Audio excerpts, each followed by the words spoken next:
Last night, the Padres pen couldn't close it out. The Dodgers muster a 5-run eighth and go on to win it 10-5 as they take game 1 of the series.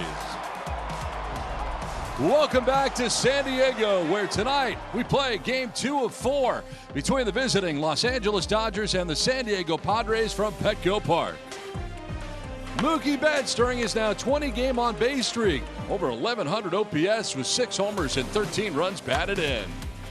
Jake Cronenworth last 7, a .414 average with 4 extra base hits.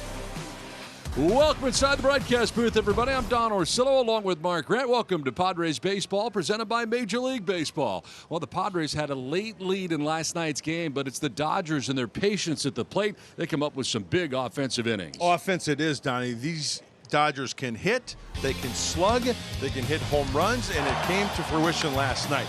So, with 2 outs, David Peralta doubles. There's going to be a common theme here. Patience and situational type hitting to where they're using the whole field. 9 runs scored in innings 7 through 9. And this season, how about this little nugget? The 7th inning or later, almost 2 runs per game. That leads Major League Baseball. This Dodger team puts the ball in play. They are patient. It was evident last night. This is one tough lineup to crack. So the Padres hand the baseball to Blake Snell, ask him to be the stopper yet again. He comes in with a 2.50 ERA. How low can he go? Yeah, and this is not getting old at all. Blake Snell needs to be the stopper, as Donnie mentioned. And I tell you what, with the stuff that he's got going right now, perfect timing down the stretch. It wasn't like that early on. ERAs by the month, March and April, almost 5.5. May, okay, bringing it down. Then he got the feel. June and July, it's almost like the stock market crashing right here. Hopefully Snell, with that 2.5 ERA, lowest in Major League Baseball, that even lowers against the Dodgers tonight. And against the Dodgers lineup, as we mentioned, this team can really hit. 12 innings for Blake Snell, 2 starts, 2 quality starts, only 7 walks, 10 strikeouts. Here's the deal. He can walk hitters, but got swing and miss stuff, right? Padres lost both games, scoring only 3 runs. So hopefully some support tonight for the Padres. Due to all the injuries the Dodgers have had in their starting rotation, Michael Grove is here probably a little earlier than he should be, and it's been a struggle in his rookie season. Yeah, learning on the job and learning quickly, because this kid has got swing and miss stuff. He can't really locate right now, and the numbers prove that. This season, 62 2/3 innings pitched, the ERA just under 7. Look at the opponent's OPS at 897. As I mentioned, he's got swing and miss stuff. He's working on a slider, incorporated a cutter, because lefties are just owning him at a 368 average. This kid, if he misses in the zone, hopefully the Padres can score some runs early and hit some home runs tonight. Coming up, Fernando takes flight. We talk a lot about Fernando's offensive abilities, but last night his defensive abilities were on display. Bob Scanlon will explain next from San Diego. This one is out towards deep right center field. On the run is Fernando. Oh, he made the catch. Fernando Tatis Jr. says no. That was the action last night. Fernando wowing the fans, wowing our broadcast team, even wowing his own teammates. As you, Darvish, can't believe that he was able to run that ball down in the gap. Only a 25% chance that a normal outfielder would be able to get to that ball, but we know there's nothing normal about Fernando. He can run like a gazelle, and he turned that into a 100% catch ratio. By the way, you remember all those doubters in spring training when it was announced that Fernando was moving to the outfield? They're not doubting anymore. Night after night, we've seen plays like that, and also plays like this in Wrigley Field earlier in the season, a diving effort by Fernando. Even the people that were supportive of him moving to the outfield have been surprised at how quickly he has learned the position and turned himself into a Gold Glove contender. 16 defensive runs saved. That's the second most among all Major League outfielders. He also has 9 outfield assists. That's also the second most. We've seen base runners holding up now. Fernando giving all of us a chance to say wow from his new position. Well, it's Padres and Dodgers round 2. The blue boys in blue from the north got the better of the Friars last night. Padres looking to get some revenge. Padres, Dodgers. First pitch coming up next. Stay with us. Petco, official partner of the San Diego Padres. And by Sequan Casino Resort, the official casino partner of the San Diego Padres. Sequan Casino Resort, make it yours. Padres trying to bounce back in game 2 of the series against the LA Dodgers. The second game of this 4-game series from beautiful Petco Park in San Diego. There's not a cloud in the sky as we get it started here. Late afternoon, early evening baseball as Blake Snell takes the field along with the Padres tonight.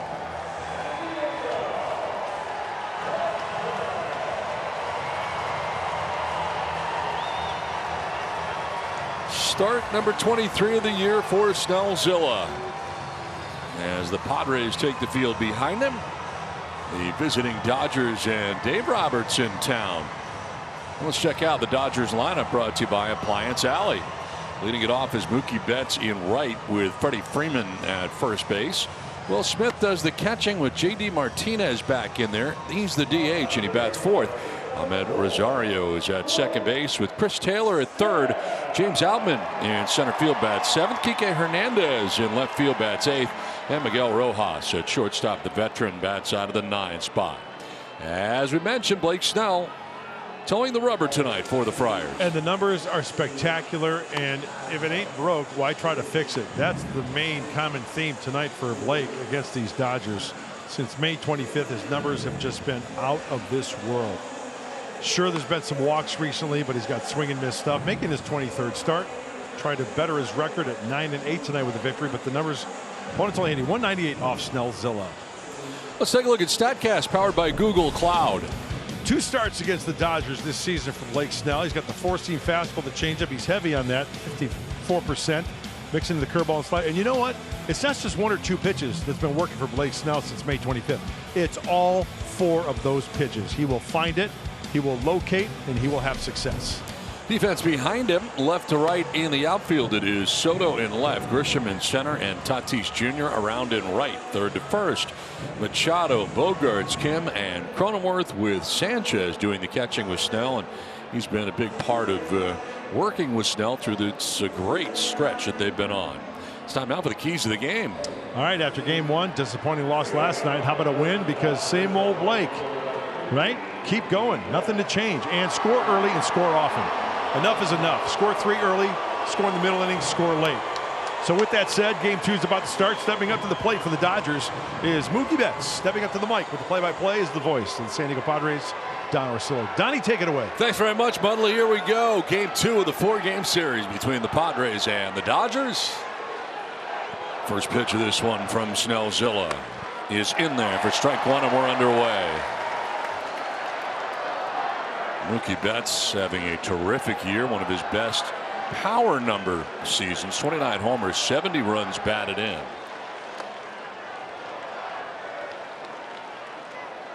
Snell's 2.50 ERA leads Major League Baseball. 11.8 Ks per 9, third highest behind Spencer Strider and Kevin Gausman. Laying off is Betts, and it's 2-1. Would love to see Blake this evening throw maybe a dozen, Baker's dozen pitches in the first, 13 maybe. Below 15 would be great. Line and caught by Bogarts. So Betts to Bogarts for out number 1.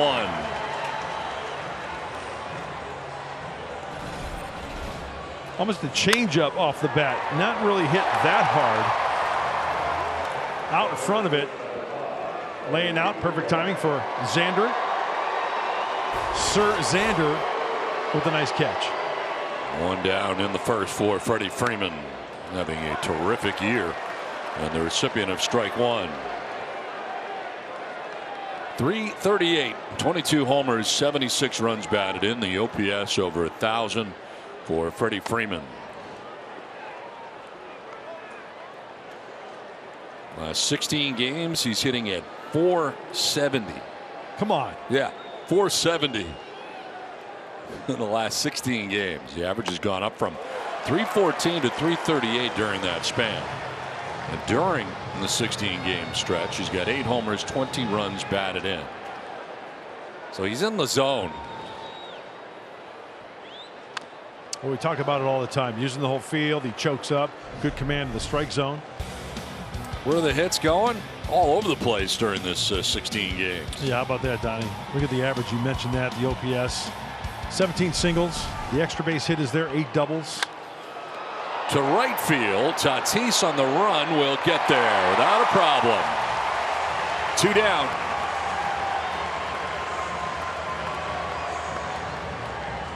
So a couple of times already, 2 really good hitters avoiding the sweet spot, the barrel, and 2 outs for Blake Snell. That'll bring up Will Smith. A fine young catcher for the Dodgers. So the release point for Snell is in the sunshine right now, while home plate in the shadows to start this game late afternoon, early evening. One of these days, I'm going to go down there, not during the game, obviously, because I don't want to spend the night in jail. Yeah, you shouldn't get arrested. During batting, whatever, and just get an idea what it's like down there. I mean, does it look worse on TV? Is it really that bad for the hitters? Well, I think the swings and the results will give us that information. Yeah, again, I would not run onto the field, though. No. Dressed in the clothes you're in now. 2-0 pitch is inside. Well, Bob Scanlon is down there field level. And Bob, from your vantage point, what do you see? What am I seeing with regards to the shadows? The sun, the shadows. Well, I'm getting blinded right now, as a matter of fact. I've got my magic umbrella trying to keep it out of my eyes. But, yeah, it's a tough time right now. Blake is in the sunshine. I would not want to be a hitter right now trying to pick up the off-speed or the spin.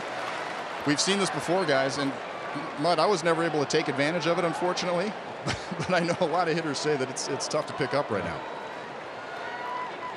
3-1 pitch. And it's fouled off, getting a piece of Sanchez. And he'll need an extra moment or two. So professional courtesy here by John Bacon, home plate umpire, to walk the baseball out to Snell. There's the changeup from Snell. There's the foul tip. Ooh. Right off the quad.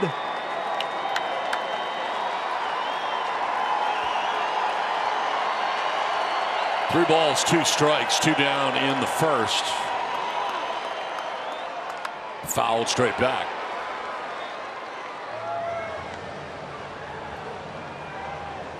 How good has Snell been? Well, let's take you back to May the 25th.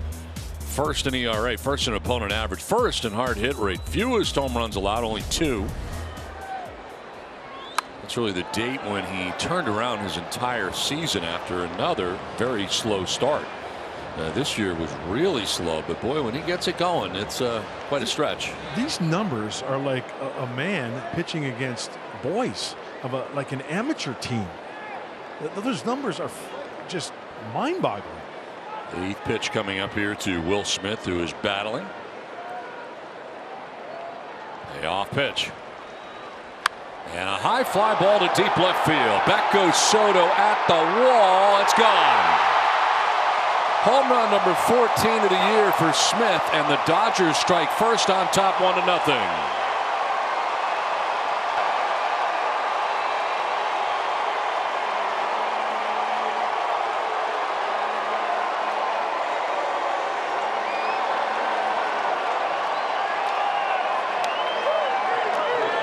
I'm telling you what, Will Smith, he's a pest. Why is he a pest? Did you see the pitches that he fouled off to stay alive?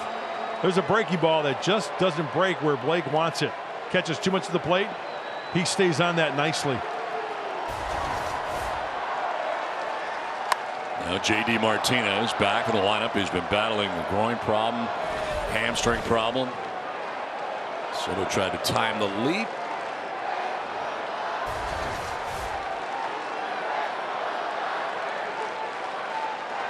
Home run number 14 for Will Smith. What a battle that was. How about the short stroke to foul it off over the dugout? The one that he's on it right back to the screen. I mean, good bat control and got the soft stuff middle in. Hit the homer. Lined into left field, a ringing single for J.D. Martinez. So for Snell, it's the first home run he's allowed in the last 37 innings pitched. The home run that he allowed to Will Smith. Now a single to J.D. Martinez will take us to Ahmed Rosario.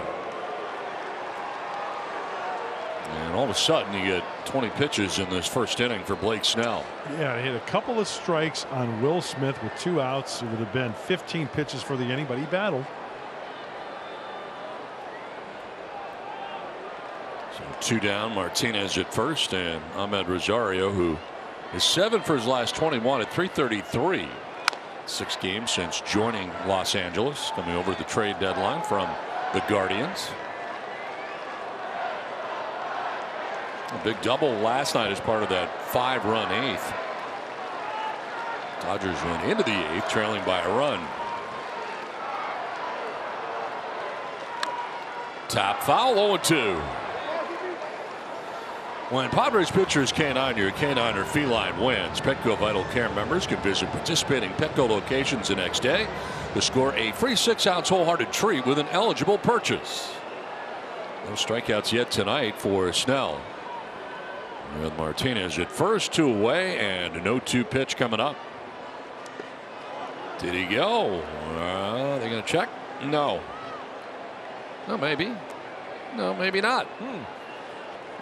Gary Sanchez wanted John Bacon to check, but he doesn't have to. He didn't feel like doing it. Yeah, that's his prerogative. He can go straight Bobby Brown on that one and chose not to.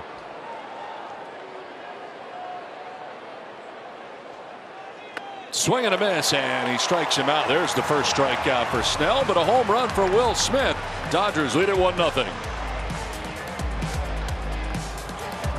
1-0 lead before the Padres come to bat here in the bottom of the first. Here is the Padres lineup.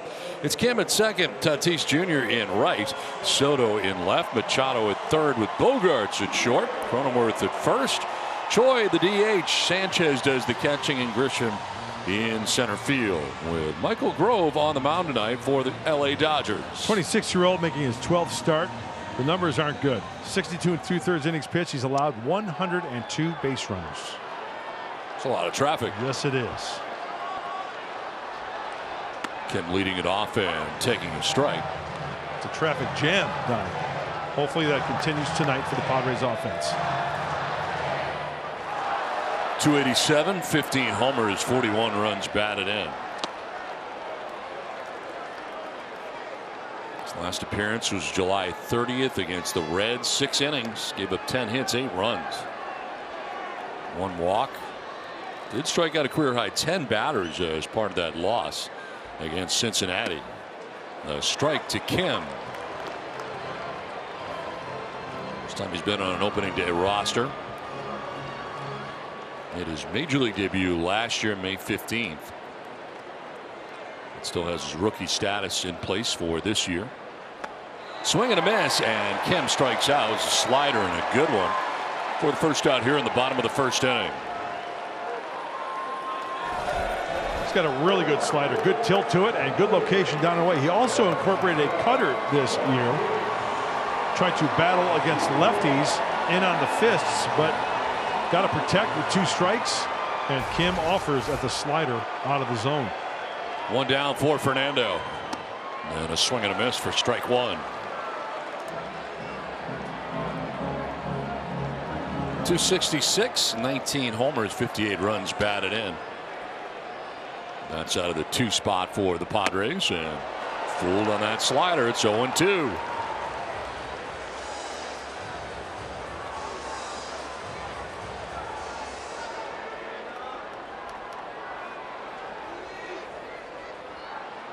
Swing and a miss. Slider again. Strike 3. Back-to-back Ks for Grove. Boy, he's got that release point down. Same slider he threw to Kim. Slider on the half shell. Wow. 2 down in the first for Juan Soto.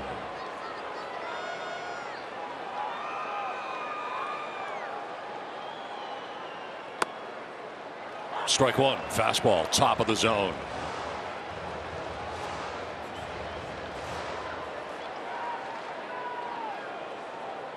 Home run last night for Soto. 1 for 4 game with an RBI. And that home run, did he go? No. Check with Dan Iasanya, third base umpire. 8-game hitting streak for Soto coming in.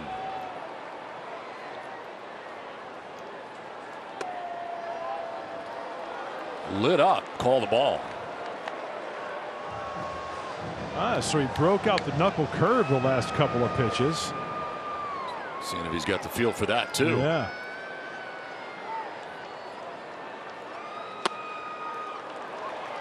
Soto shuffle. 3-1. He went back to the slider, and once again, there's been swing and miss sliders, but none landed for a strike. Let's see if the Padres are patient. Maybe lay off that pitch. Popped up, foul ground. That'll get out of play. Now Juan Soto's really turned it on offensively since the All-Star break. Check out these numbers. Tied for first in RBIs with 24. Home runs, that's second. Extra base hits, 13, tied for fourth. Swinging a foul tip for strike 3, and Grove strikes out the side in order. 1-0 LA.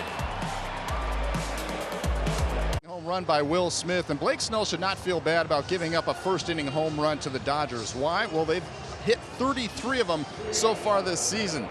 The next closest number is the Tampa Bay Rays with 19, so the Dodgers have certainly done this all season long, but that's not a problem for Blake Snell. We know that he's going to get back on track, and the important thing, guys, is he has been the stopper for the Padres in the last couple of months. In 6 of his last wins, 5 of them have come after a Padres loss. This is the guy that you want on the mound. This is the guy that you need to have to make sure that you get back on your winning ways.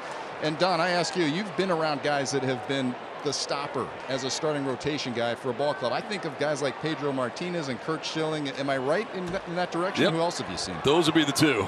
That would be the two that I'd give you, Scan. I mean, those are the guys that you want to have on the mound, and how important are those guys to make sure that you don't go into a long losing streak and get yourself back on track after a tough loss? No, it's huge. I mean, it stops it. That's exactly what it. I mean, that's you got to have that guy on your staff. And that's the feeling in that clubhouse too when you have starters like that in your rotation. Blake Snell is that guy. The one thing I look at, you mentioned the home run scan, Will Smith, and sure he gave up the single, but he didn't implode. He knows that he's got the stuff to get out of it, a little bit of a jam. If you give up one, that's fine. The solo shot, that's fine. You guys talked about it just now, how it can permeate a clubhouse knowing who you have going on the mound that day.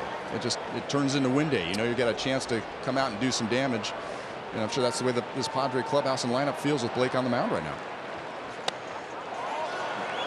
That is ball 4, and down to first goes Taylor. Now, walks have been something we've gotten used to with Blake, and getting out of it, though, is also something we've gotten used to. I mean, walks a ton of people. How about 26 walks in his last 6 starts? And only 2 of those walks turned into runs. I think the wildness, if he kind of corrals it and homes in the strike zone after walks here and there, he's got such great swing and miss stuff. There goes Taylor, and it's a strike, and dropping the baseball is Sanchez. Stolen base for Taylor into scoring position pretty quickly. I think the swing and miss stuff from Snell takes care of the wildness. He can rein it back in as he takes a look at the jump there. First move, Taylor's off. And Sanchez can't find the handle.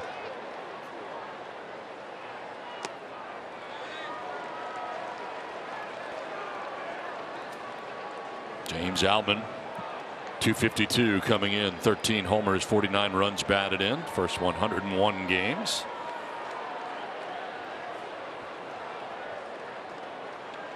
As Taylor at second, nobody out here in the Dodgers' second inning, already on top 1-0.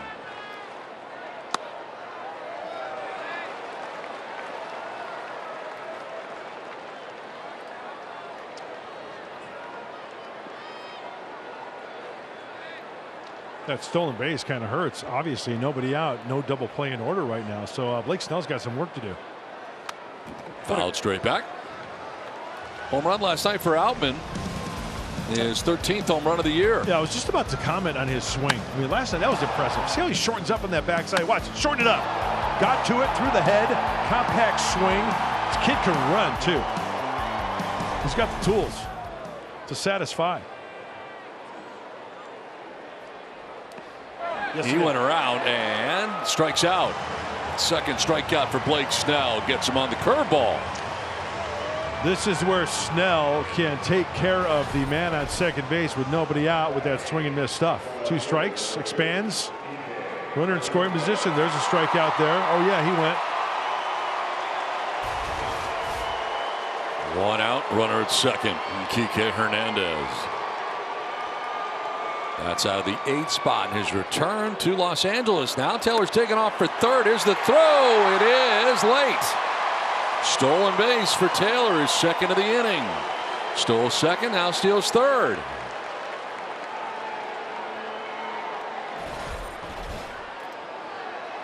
Boy, Snell, I didn't catch it before that, but maybe he one-looked him. But Taylor got a good jump. Really good jump. Put that hand on the bag and then use the other one. Infield in now for the Padres here with one out. And an 0-1 to Hernandez. Fouled off to the right, out of play.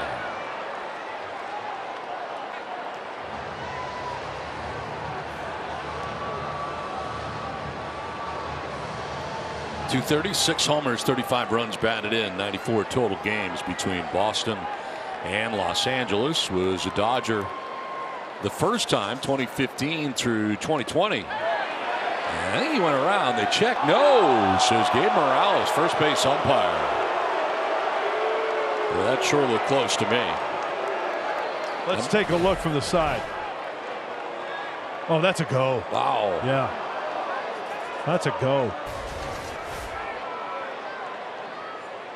You get Hernandez in Boston for 3 seasons, 2021, 2022, 2023. So coming back to the Dodgers. Swing and a foul. It's Peace. Stays alive.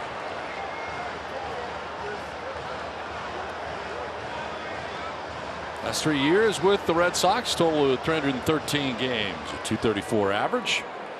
Previous 3 with LA, 323 games. Same amount of runs batted in. Pretty consistent. 1-2 pitch.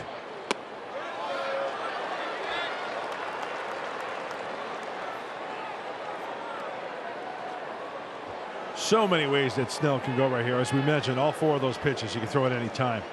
So as a hitter for Hernandez, what are you guessing? You got to shorten up. Infield is in, cuts down the range. He's just trying to avoid a strikeout right here. Ground ball foul outside of third. You know, we talked about it off the top, the situational type hitting the Dodgers last time. It was phenomenal. I mean, guys that got pop, guys that can hit for average. It's just not one type of swing.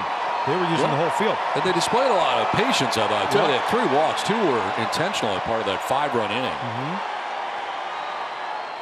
2-2 pitch. Fly ball struck pretty well. Left center field. Back goes Soto. And he's there to make the catch. Tagging at third is Taylor. He will score on the sac fly, and the Dodgers take a 2-0 lead.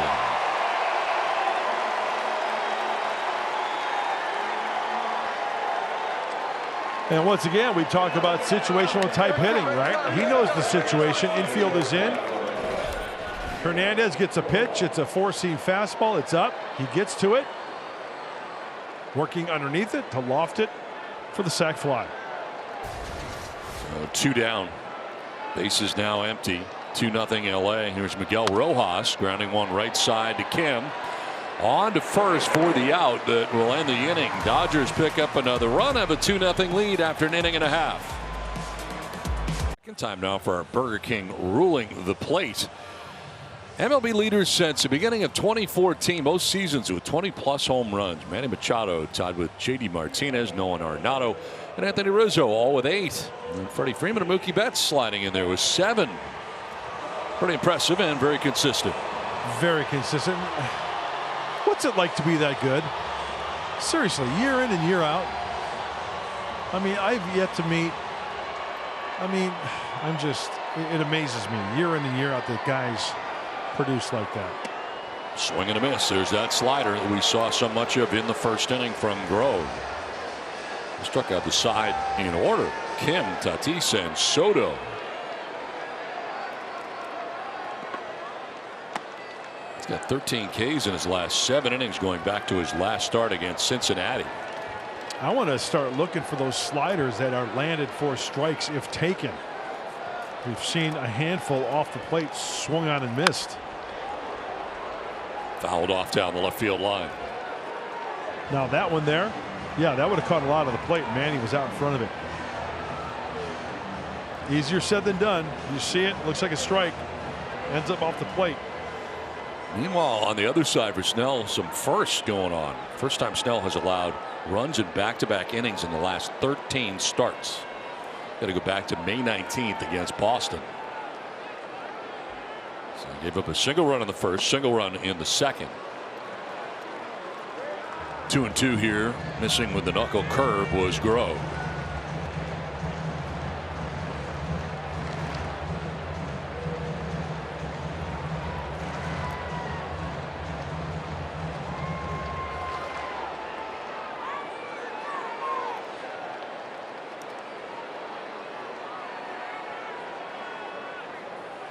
Swing and a miss, and Machado strikes out of the slider. 4 straight strikeouts for Grove to start the night.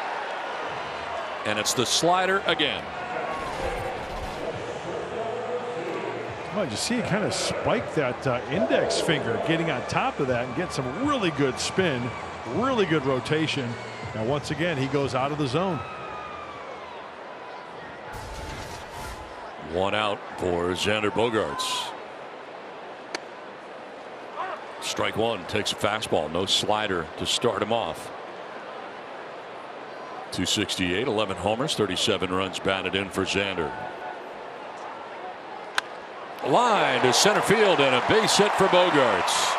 Over his Outman, gets it back in quickly, but Bogaerts, the first base runner to reach for the Padres. First hit of the night for San Diego. All right, singles are nice. Let's see if the Padres can break out the slugging tonight against the Dodgers. As Xander singles to center, and that breaks up the no-hitter. That's going to be the night for Grove, it appears. Yeah, that's it.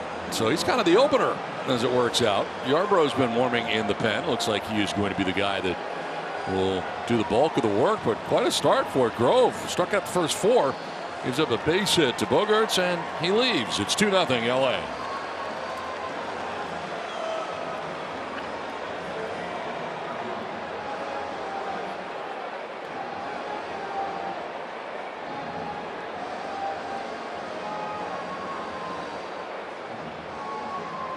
Have the lead over the Padres. Keep your summer going with 10 straight Padres games, August 14th through the 23rd, when the Orioles, Diamondbacks, and Marlins come to town. 2 all-fan giveaways and several other promotions.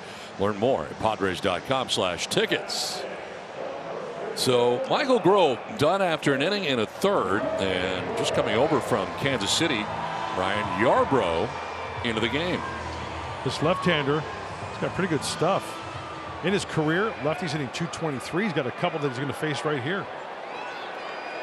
It starts with Jake Cronenworth.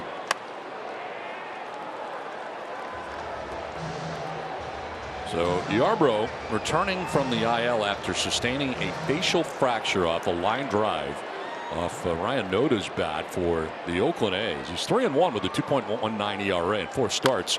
Was with Kansas City before coming over to the Dodgers. First appearance for the Dodgers. A deceptive delivery as well, Donnie. He throws across his body from the left side. He's got a sinker, curveball, cutter, and a changeup. If you're looking at velocity, you're not going to get it from this left-hander. He's mid-80s.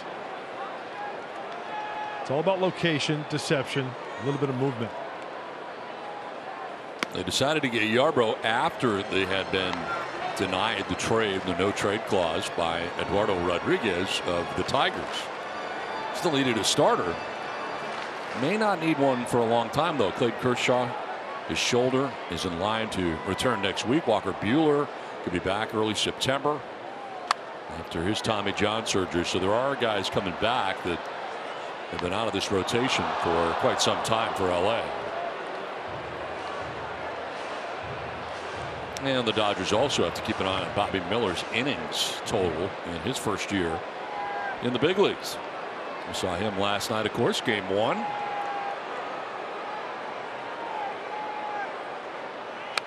Fouled off to the left. Hangs at 2-2. Score a free jumbo jack from Jack in the Box after a Padres home run.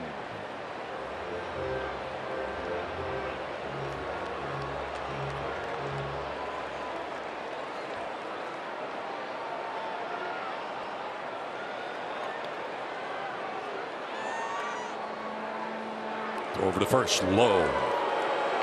Freeman able to go down again.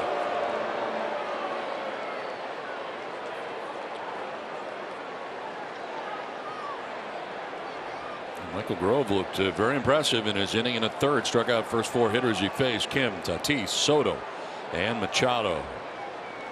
There's a grounder foul, hooked. Well, I'll tell you what, if you're writing that scouting report at home, write down the slider. Yeah. Right? From Grove. I mean, you strike out the first 4 guys, you give up a single, see what that gets you, you get taken out of the game. Cronenworth putting on a good battle.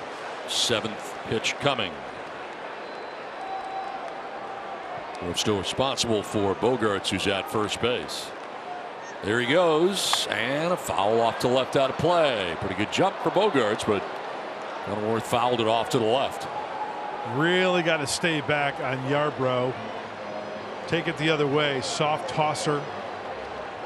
You start leaning, lunging towards what you're going to top some balls. You're going to work underneath them. 5 fouls so far here for Cronenworth, who's been battling away.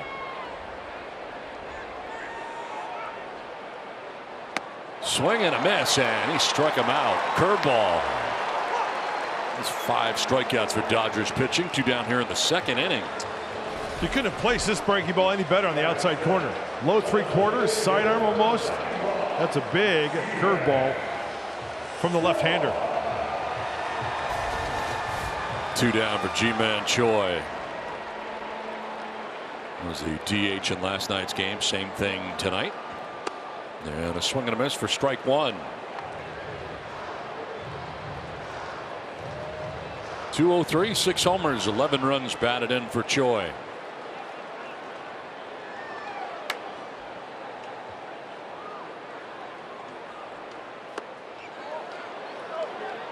He went around, according to Dan Iasanya.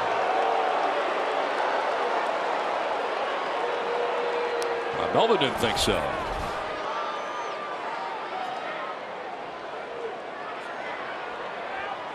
What do you got? I think it was out there far enough.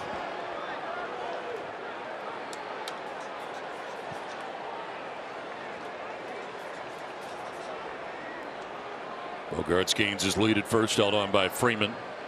And 0-2 pitch.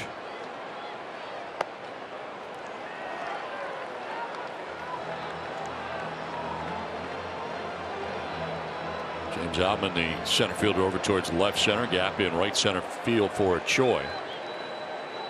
See the last rays of sunshine out there in right field right now. Everything else in the shadows. Throw to first, and back is Bogaerts again.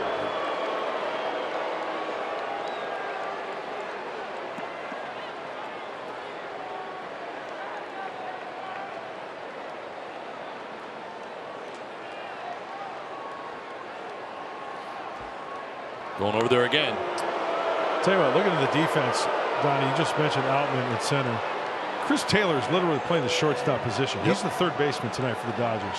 Almost equidistant between second and third. Almost.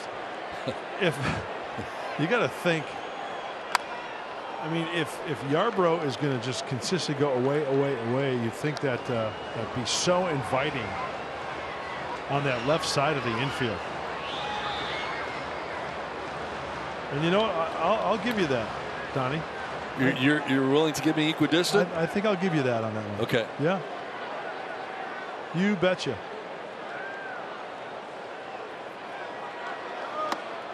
Swing and a miss, and Choi strikes out. So Dodgers pitching strikes out the side. 2-0 LA. It is time for the Callaway Kings of Distance. Mookie Betts. NL rankings this season: 3rd in extra base hits, 3rd in home runs, 3rd in runs, 4th in OPS, tied for 8th in RBIs with 70. He has been terrific again, and these power numbers for Betts better than some of his other years. And right now he is a home run shy of 30 for the season to go along with those 70 RBIs. And hitting in the leadoff spot, right? Power, on base percentage, the whole shooting match. He can crush a mistake with the best of them. Grounds one down the third baseline, a foul ball. Machado wasn't sure, so he fires it to first. Off balance, still got it there. Amazing. Not a problem. That was beautiful. Well, something's got to give here. Snell's .323 opponent batting average against breaking balls, the lowest, but Betts has got the highest against breaking balls. So you got a guy who's really good at throwing them, but you got a guy who's really good at hitting them. How's it going to work out? How's it going to shake down? Yeah, he's got to locate. I think that boils down to just because, like that. There's a breaking ball, right? Backdoor, 79, curveball. Now Mookie has to protect. Will he chase? Yeah, he's pretty good at knowing the strike zone and not chasing. Slider that time missed. 2-2 in the dirt. 46 pitches for Snell, working to his first hitter at the third inning.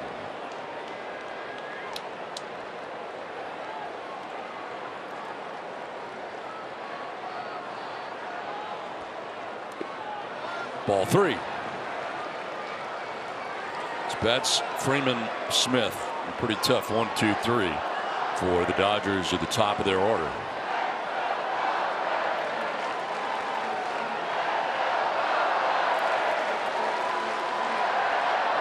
Swing and a miss, and Betts strikes out. That's a third K for Snellzilla. Well, it was a breaking ball. We talked about those numbers on the breaking ball, but it was location and 2 strikes that paid this one off. There's the slider, down and in. Not much you can do with it. Big out. One down in the inning for Freddie Freeman. Freddie lined out to right.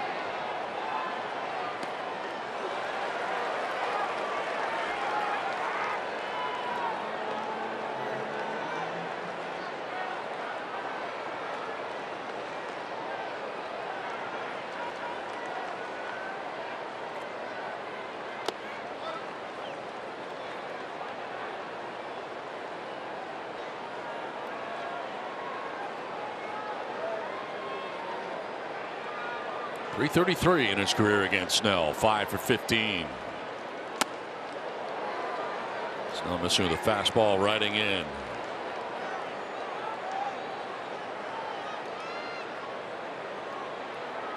Frustrated with his control, I think. Gotta like that. Slider and a swing and a miss. 2-2. Finds that release point. That's an adjustment right there. That's what we're talking about, adjustments. Rather than ball 3, ball 4, ball 8, ball 12, Snell knows how to make that adjustment.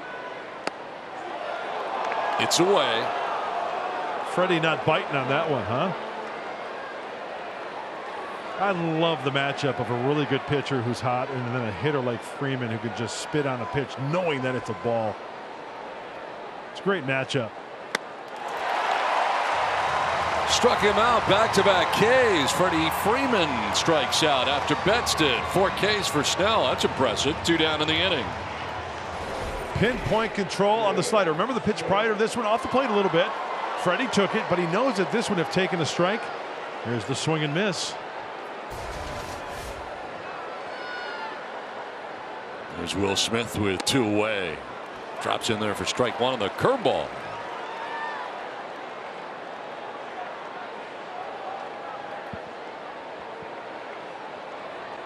Smith homered his first time up in the first, his 14th home run of the year.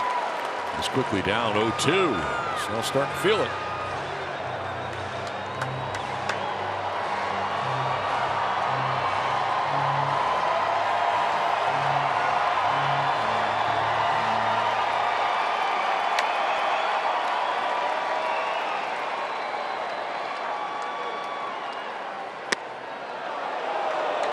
Fastball away.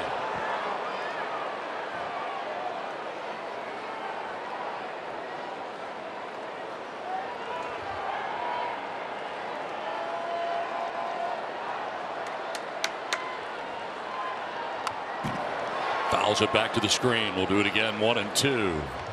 Now it's time for the Callaway Kings of Distance. The home run. Back in the first inning, his 14th home run of the year with 368 feet away, 96.9 off the bat, launch angle at 30 degrees. And now a swing and a foul tip, staying alive. See, this is Will Smith is a pest. Quickly had 2 strikes. Blake Snell needs like one of those no pest strips to hang like at home plate to get Will Smith. Just off the plate a little bit, he'll swing at it, foul it off. We're talking about the patience with the Dodgers that they displayed last night, doing it again today. 2 big at-bats in this game. He got the home run by Smith. That was 8 pitches that he saw before he hit the home run. And then Kike Hernandez on the sac fly was 7 pitches. And those were when the runs were produced. This is the 7th coming here, and that's going to miss. Full count. Look at that. He worked it from 0-2 to 3-2.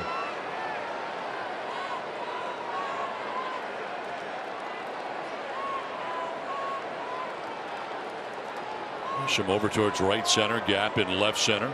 Payoff pitch for Snellzilla. And that's ball 4. He loses him. A second walk allowed by Blake Snell. This one comes with 2 down in the inning. And that pitch count rising.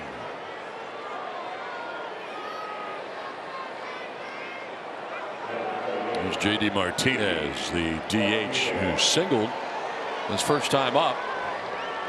One of only 2 hits so far for the Dodgers. You know, they scored that second run without the benefit of a base hit in the second inning.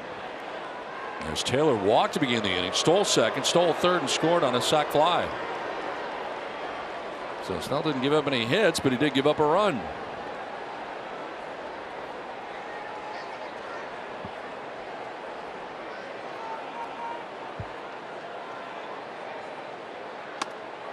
In there for the strike.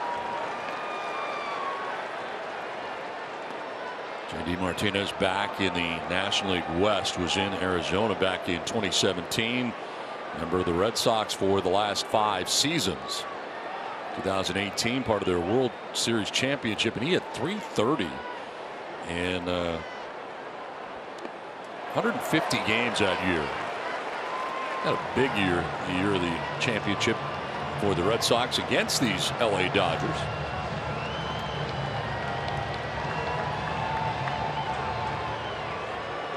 You're also hitting 43 home runs and 130 runs batted in. It's a pretty good year. That's a good summer right there. You betcha. You darn tootin'. 0-2 from Snell. Over to first base, and back is Smith. J.D. Martinez been in the big league since 2011. Broke in with the Astros. 3 years there. Was in Detroit for 4 years. Half a year in Arizona, and then Boston ever since, and now in L.A. 0-2 is away. He had Will Smith 0-2. He worked the walk. Trying to throw a little chum out of the outside part of the plate, but Martinez is not biting. 65 total, 38 of them for strikes. And that's through 2 2/3. 1-2 pitch. Runner goes. That'll bounce its way in, and stolen base for Will Smith, the Dodgers catcher running.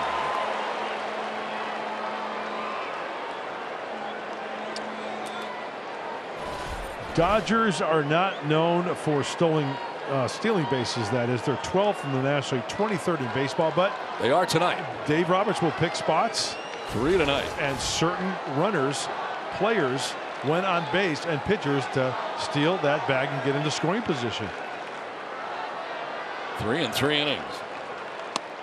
Strike. He got a call right there. But that's his 5th strikeout. We have played 2.5, 2-0 LA. It's a vital series, as we said, for both the Padres and the Dodgers. Dodgers trying to build a little distance in the West. But the story and the question a lot of you have been talking about, asking me about almost every time I see you out there, is what is going on with this wild card? So we thought we'd take a little time to explain it to you, at least as best as we can. As you know, the league had added the extra wild card last year as you take a look at the standings right now. So 3 teams are going to go in there. Right now it's the Giants, Phillies, the Reds. And you see the Padres just 3.5 games off the pace. You've got the Marlins, the Diamondbacks and Cubs ahead of them. And what's interesting to me is that the fact that the Padres lost last night didn't really hurt them because everybody else did, and they ended up picking up half a game going into action today. But when we take a look at the Giants, the Phillies, and the Reds, the teams I mentioned are currently there.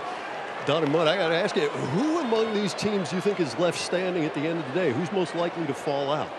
That's a great question. You know, I think that this situation is so unique this year, Mike. You think about, well, not this year, but to the last couple of years with the number of teams that go to the postseason.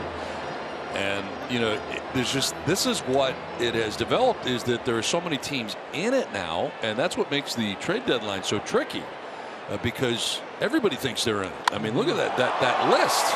As this one is driven out towards deep center field. Back is out, man. He'll make the catch. One of the deepest parts of the yard.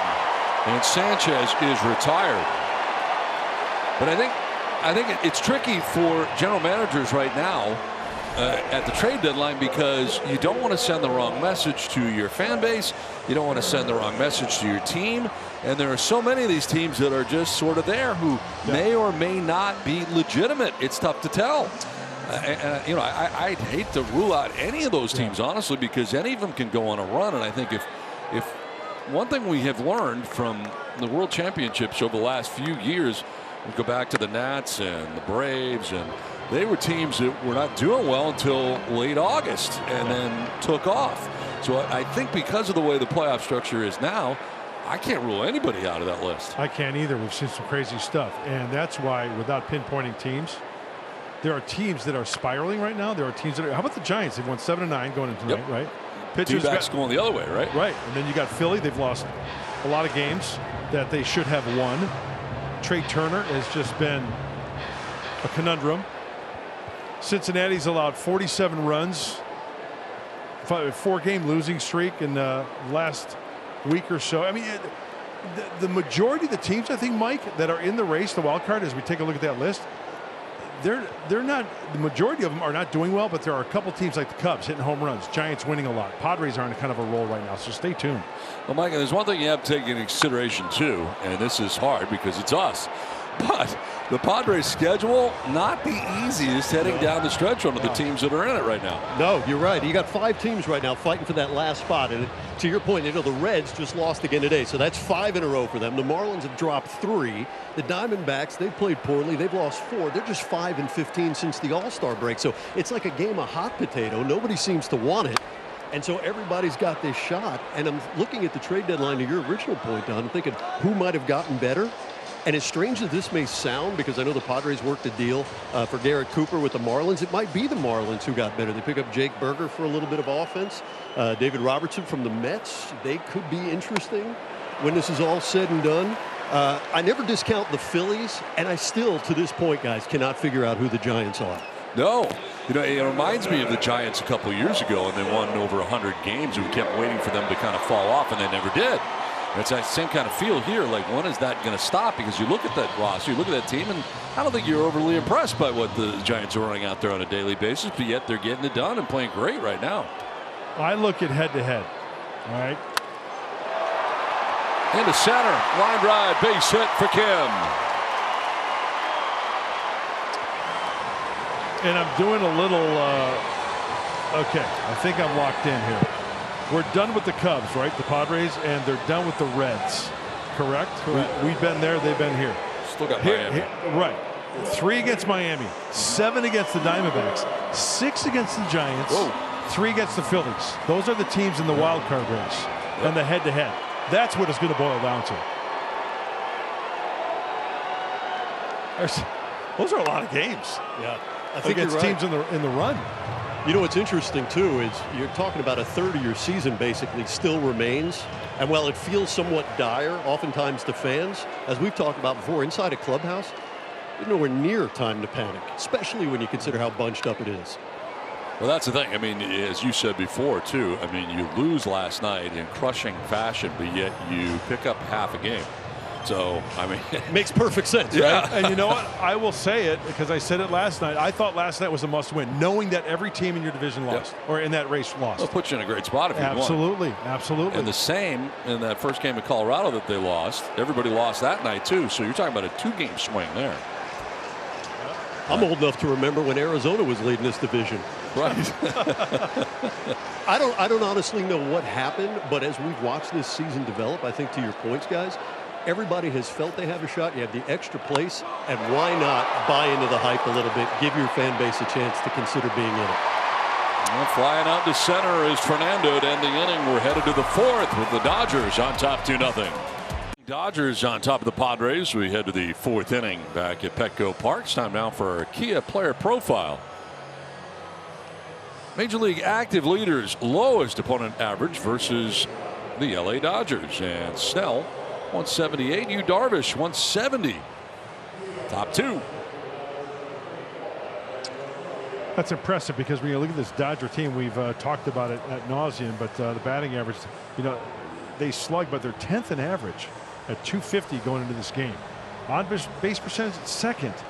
Slugging, second. So the hits they're getting might not be hitting for average, but the hits they're getting are big hits. First pitch strikes to 12-13 for Snell. Pitch count has been on the rise. He's averaging 22 pitches per inning tonight, and that's not going to get it done. Yeah, ouch bad. Not going to be around all that long. Rosario coming over from Cleveland. 6 games with the Dodgers, 7 for 21.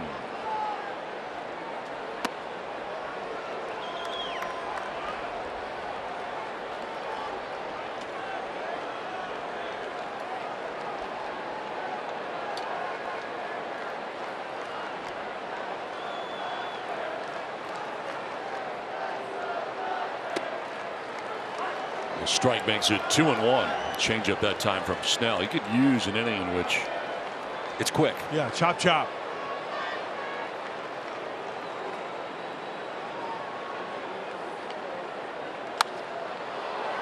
To right, and Fernando. Nothing was sinking on him. It's out number 1. Time now for Air National Guard play sets. Chris Taylor manufacturing some runs. Dave Roberts putting him in motion. 2 stolen bases. And then what do? You get something in the zone, up, you loft it to the outfield. That's called a sac fly. That's baseball. Dodgers getting on the board. 2 stolen bases in a run in that second inning after the Chris Taylor leadoff walk. You have to look at this a little further in the Snellzilla. It's the 4th time he has allowed 3 or more stolen bases in a game this year. Wow. So people are running on Snellzilla. Well, with the way he's been pitching, it really hasn't hurt him all that much, right? And there's 17 out of 18 this season against him stealing bases. I'd like to know how many of those have scored. Mitch Lee, can you get on that? Because he's been lights out since May 25th, right? It almost boils down to the old Greg Maddux theory. Take your base. I'm going to make a good pitch and get out of this mess. I know there were pitching coaches for a long time who did not want their pitchers slide stepping or doing anything like that, feeling that it would take away from the quality of the pitch.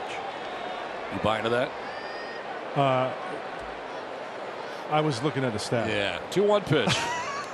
No, in the dirt. No, that's what I said. I mean, yeah, make a quality pitch. What, did I not answer your question? Yeah, it's okay. I did. That's fine. Yeah. By the way, 4 have scored from Blake Snell. How about that? So he doesn't care if they run around or not. That's my point. Yeah. Make a good quality pitch. You can take the bag. I'll get a strikeout or a ground ball. Fly ball, you got to go back. Whatever the case may be. Payoff pitch. And I think he went. Yeah, he did. And they're going to ring him up, not even check. Home plate umpire John Bacon said he went. That's 6 strikeouts for Blake Snell. 2 down.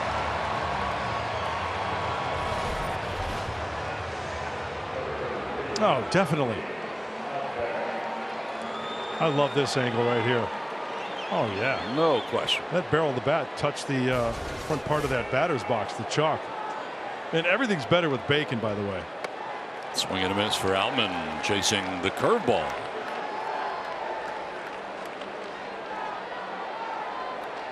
Outman, a strikeout victim in the second inning. Total of 6 for Snell.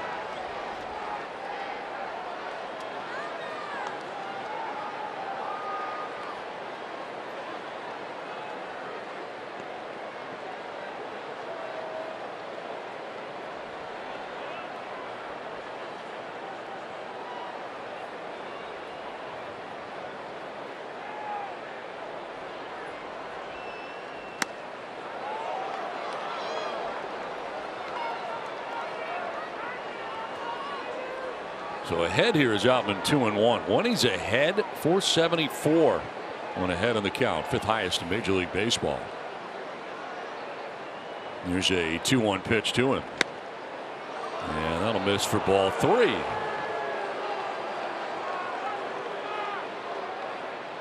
And now Sanchez is going to go out and talk to Snell as he falls behind. Visibly frustrated after that last delivery. Arrive early on Tuesday, August 22nd, when the Padres host the Miami Marlins to receive a Ha-Sung Kim bobblehead.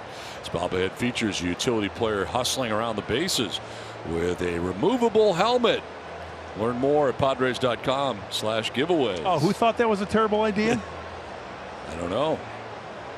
I don't think anybody thought it was a terrible idea. That's a great idea. Love it.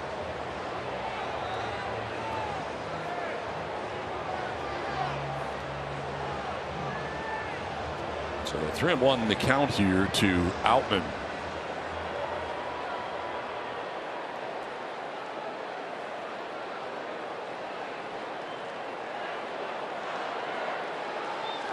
Got to be careful here.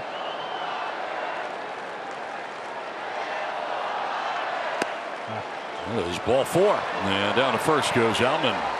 3rd walk allowed by Snell. This one comes with 2 outs in the inning. It means more pitches for Snell, who is up to 82 here through 3 2/3.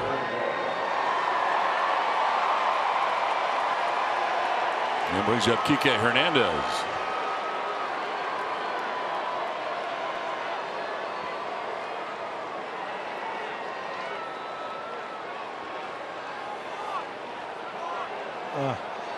Balk? Balk.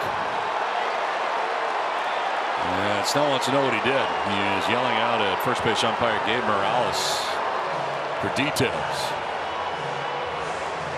Was he going to his pitch count?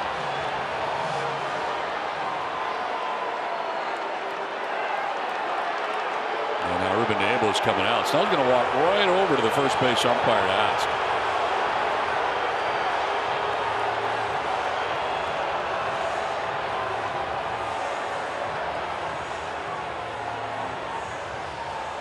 He's saying you were in the stretch when he went to pitch count. And he's been tossed. Snell's been tossed? The Abel may have been tossed. Somebody just got tossed.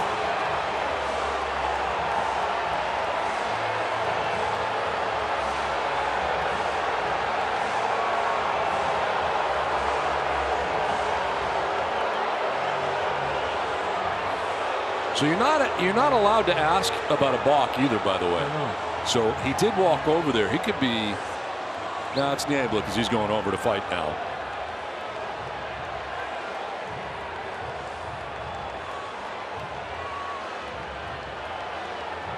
Yeah, Ruben's getting hot.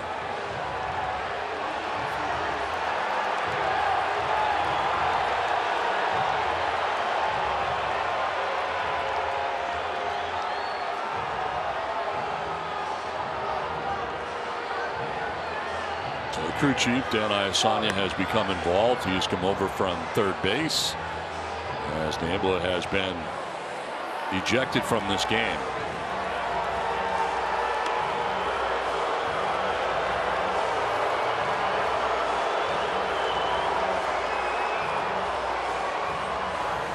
So now you got Outman in scoring position on the balk with 2 outs in the inning. To look at it as Ruben heads to the clubhouse. Whoa.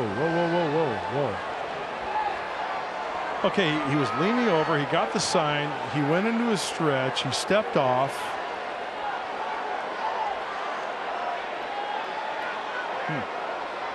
Okay, gets the sign.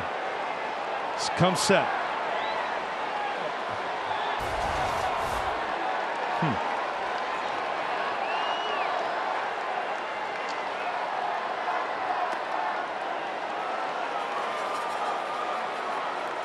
I wonder if he can't see it because it's from the other side. It's on the back side. You don't see his hands come apart. I don't know. It's kind of tough, Donnie. From that angle. Yeah. Did he make?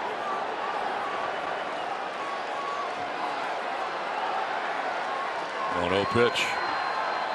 Kike Hernandez, runner at second. And that one fouled off to the right. I'm trying to figure out when the umpire actually pointed and called balk. Okay, let's see. Okay, he's getting the sign right here. Watch his hands. Okay, see how he goes like that? Now the umpire comes over and says that's a balk. I'd have to ask the umpire himself. I can't distinguish what would constitute a balk on that one.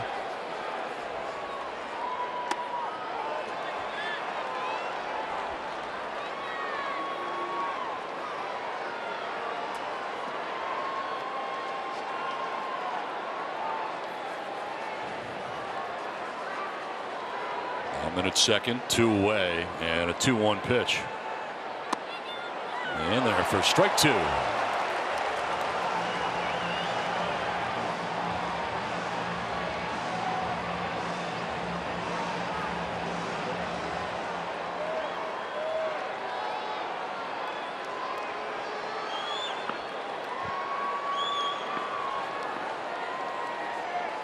It's the first ejection for Ruben Niebla of his career, by the way.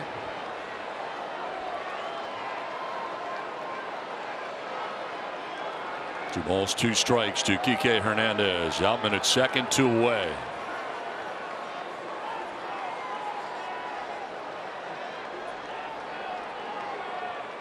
Swing and a miss. He struck him out. 7 strikeouts for Snell.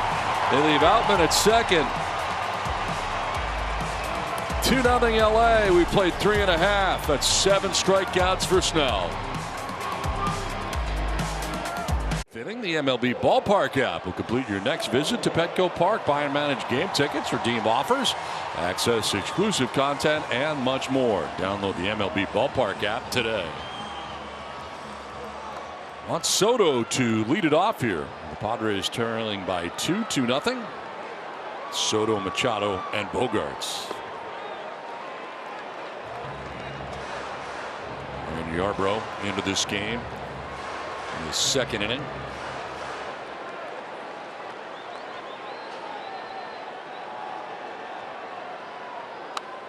Fouled below us, and it's a ball and a strike. Getting a piece of that curveball was Soto. He's keeping these Padre hitters out in front with that soft stuff. As we mentioned, the fastball's not upper 80s. It's like mid 80s.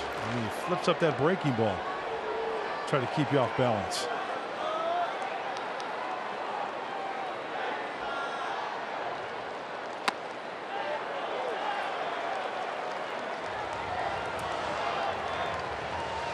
Yarbrough, of course, pitching with Tampa Bay. His first 5 years in the big leagues was a teammate of Blake Snell's. His first year. This one driven to right field. Back goes Betts. He'll have room shy of the track. Makes the catch. Soto retired. 1 away in the 4th inning.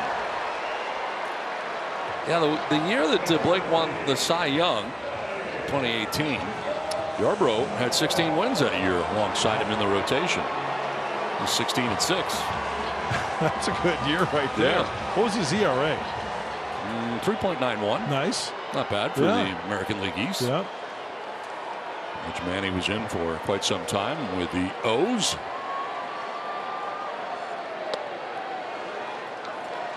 Strikeout victim in the 2nd inning.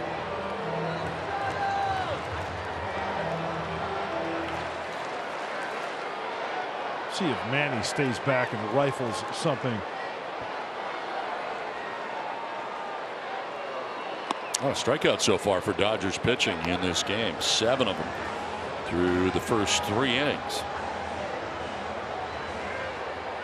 First out here of the 4th comes in the air. And there's a 2-0.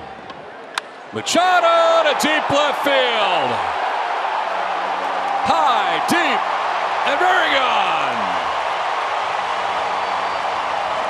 Home run number 21 of the year for Manny. Padres cut the lead in half.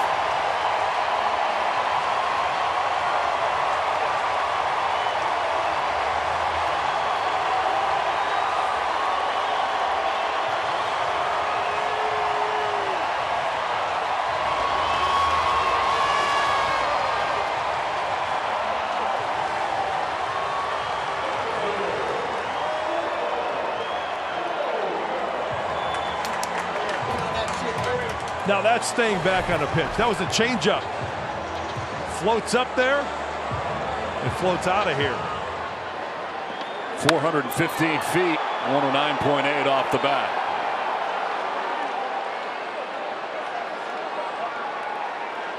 Top tank.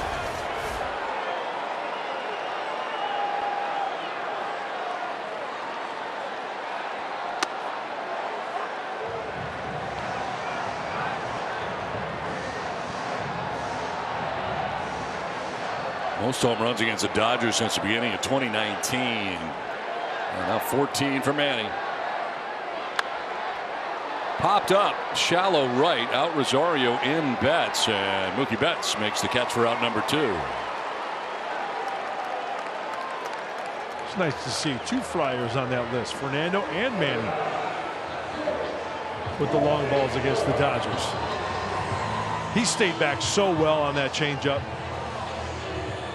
Got to hydrate. Oh, yeah. So 2 down for Jake Cronenworth. A 1-run game now. Cronenworth was the first batter that Yarbrough faced when he came in. He struck him out.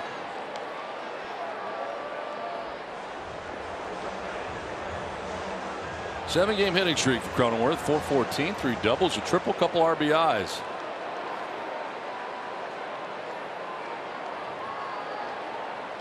And for Machado, that's his 12th home run since July 1st. That's the most in the majors in that time span.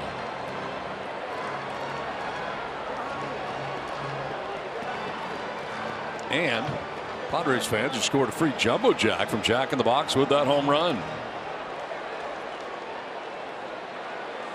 More good news for everyone.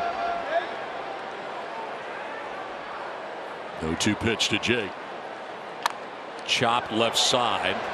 Cut off by Taylor, and he gets it there in time to end the inning. A home run for Manny Machado. He connects on his 21st home run of the year. Padres are on the board through 4. It's 2-1. See your face on a major league card. I mean, growing up in the era when I did, when those things were, I mean, you lived for collecting baseball cards. It's pretty cool. So to have a few out there, it's nice. And look at it, something's been around baseball for a long time, and you know there are a lot of things that kind of check the box that, you know, now I'm a big leaguer. That's certainly one of them. On International Trading Card Day, Bob Melvin sharing some of his experiences and memories of what it meant to him to get his face on a Major League Baseball card, and certainly in an era where cards were a big thing. Now they've waned a little bit recently, but they've been making a comeback now. And Mark Grant, I ask you, do you remember the first time that you saw your face on a Major League Baseball card, and how special was that for you? Well, I echo what Bob mentioned. Growing up as a kid, admiring baseball players and cards, like he said, it's almost like you finally made it. And when it resonated was when somebody presented you with that card and asked you to sign it. That was the pretty cool thing. I remember taking Donnie, I took baseball cards and I put them in the spokes of my. Oh, no, you didn't. Well, I don't know who they were. I mean, you know, I didn't know if they were going to be an MVP or whatever, or if they were valuable, but I wanted that sound. To short, and that is one away. Well, what's kind of cool today is they had a question for all the players coming in, and they were asking these guys, hey, if you had a card, whose card would you want? And somebody actually said, I'd love to have that Don Orsillo Pittsfield Mets card. Who wouldn't want one of those? Look at that. That's a beautiful thing right there. Yeah, look at the game face on him. 1992. Pittsfield, the New York Penn League. Whose uni did you wear? I don't know. I don't remember. I love those Mets unis, by the way. Those were sweet. That was something. Which number card was that for you? Do you know what year that was? That was a 1988 card, I believe, because they take the picture and then it's the next year's card or whatever.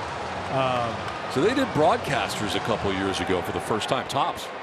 And so I actually got my first big league card. Yeah. Oh, nice. Really cool. Thank you to Topps for doing that. Yeah. It was awesome. But you're absolutely right. You had a 1988 card there, number 752. It's priced on eBay right now at 99 cents. So, I mean, the Don Orsillo card is priceless. You can't even buy those, no matter how much money you have. I got a whole box in my attic. That was my question. Yeah. You got a whole box. Yeah, I got a whole box. Oh. Bob Scanlon. I got a couple questions about this. It looks like you have a compound fracture on your leg at the bottom there. That just doesn't look right. This one is lying down the left field line into the corner. Mookie Betts is headed for second. Soto having trouble out there. Betts is now going to go for 3. Throw goes there. He is safe. Machado wants it checked. He'll help him up and give him a hug, but he wants it checked. He thinks he's out. While Mookie does a little dance. Challenge. Wow. Well, he must have lost contact with the bag. Call on the field is safe at third Stay base. tuned. San Diego is challenged.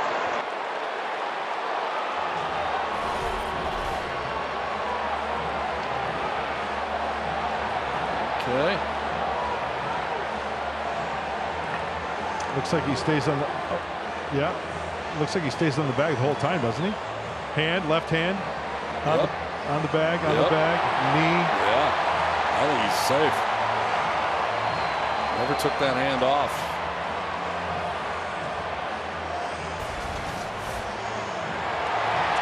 And you know what? There's still plenty of baseball left. We got a close game, 2-1.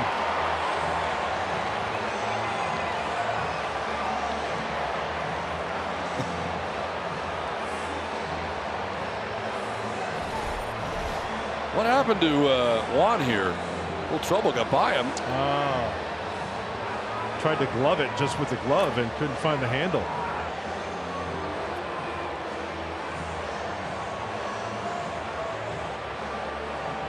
Right now it's ruled a double and an E7. After review, the call on the field is confirmed. The runner is safe. San Diego loses their challenge.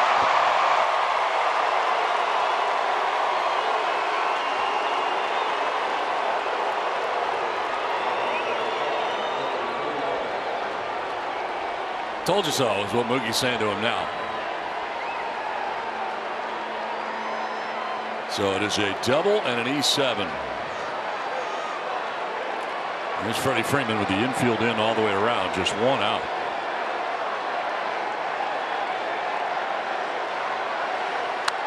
Line into left field, a base hit. From third comes Betts, and the Dodgers have their 2-run lead back again. It's 3-1. Freeman doesn't try to do too much here, just get that run in, and he does. Seems like a lot of Dodgers have that blueprint in any given situation. And Freeman being aggressive early, first pitch, punches this one. Four-seamer, in, down by the label, hands first. RBI single.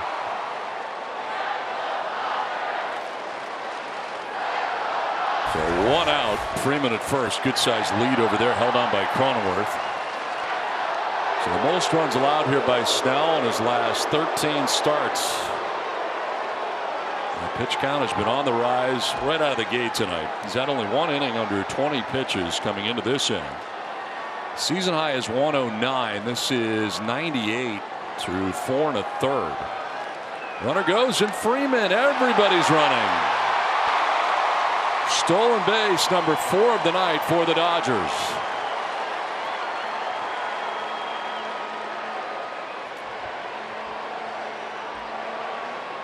Freeman now with 14. Double digits. Outman with 13. Rosario 10. Chalk up 2 more for Taylor tonight. He's got 9. Dodgers are running. To right center field, Grisham on the run, dives and makes the catch. Trent Grisham with a diving catch in right center.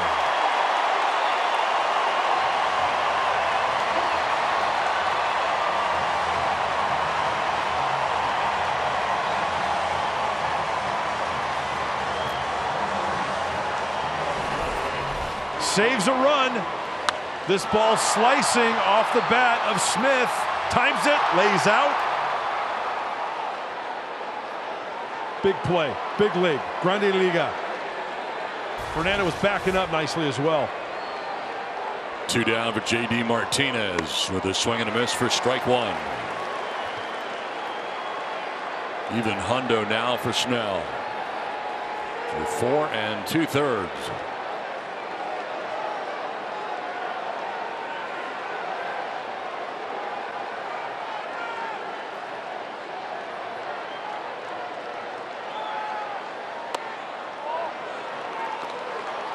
Ball and a strike. Steven Wilson up in the Friars pen.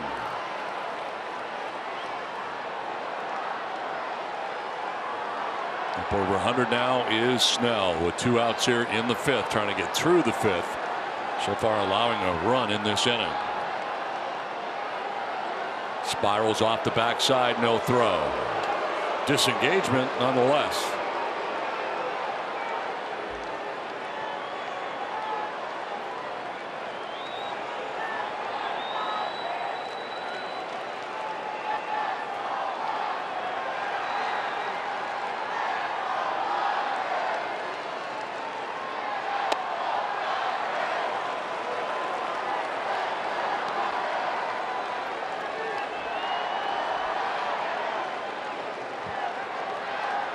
Two, 57 of them for strikes. That's a heavy workload, 4 2/3 of work. 2 down in the 5th inning with Freeman at second base. And that'll miss to the 6-time MLB All-Star, J.D. Martinez. With Ahmed Rosario waiting on deck. And Sanchez headed out to talk now to Blake Snell.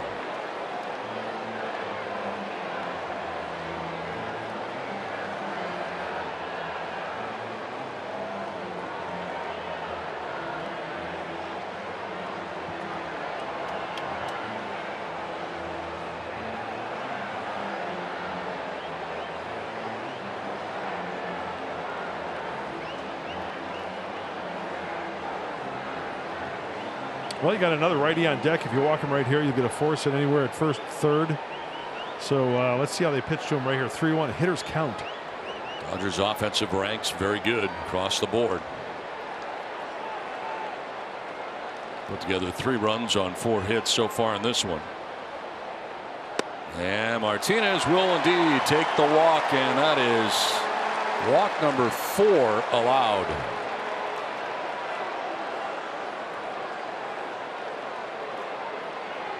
So 2 on, 2 down, run in.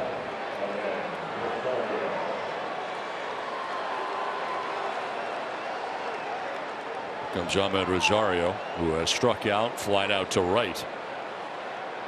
Started shortstop last night, starts at second base tonight. And dribbles this one foul over by the on deck circle. Padres side of things.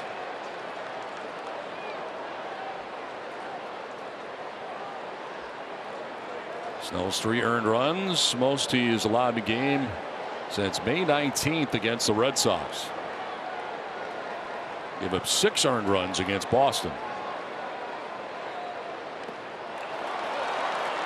He's no stranger to going over 100 pitches either. 13th time this season he's gone over 100, and 7 of his last 8 outings have been north of a hundo. And he's 1 pitch away from getting out of this in a 2-run deficit. Rosario swinging the pitches out of the zone. Whoa. Almost hit him.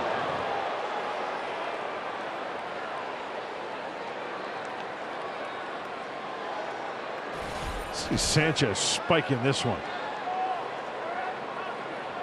That's a slider. Wow. I think the ball found his glove on that one.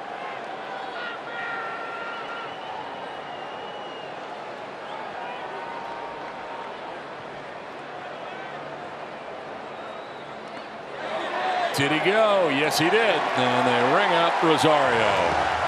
That'll end the inning, but the Dodgers get a run. We're halfway through. Los Angeles on top 3-1. 2-1. Dodgers have the lead. They get a run, and that was likely the game for Snell. As he departs, every Sunday at Kids Fest presented by SDG&E. Kids can enjoy inflatables, face painters, and balloon artists.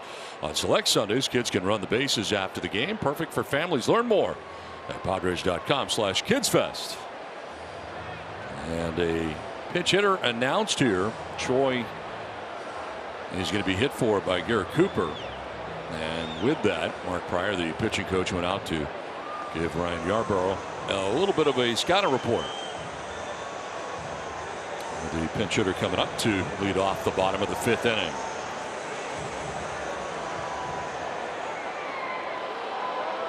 Cooper, Sanchez, Grisham scheduled to bat here in the 5th inning.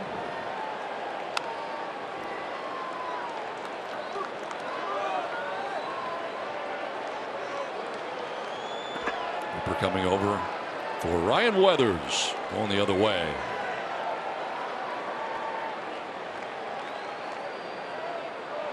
"13 home runs this year for the Marlins." And a fly ball to center field right at Outman. Makes the catch for the first out of the 5th.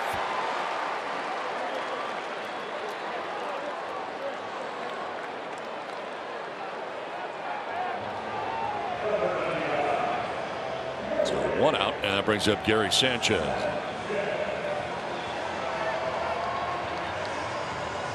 Fly down deeply to center field to the warning track in the 3rd inning.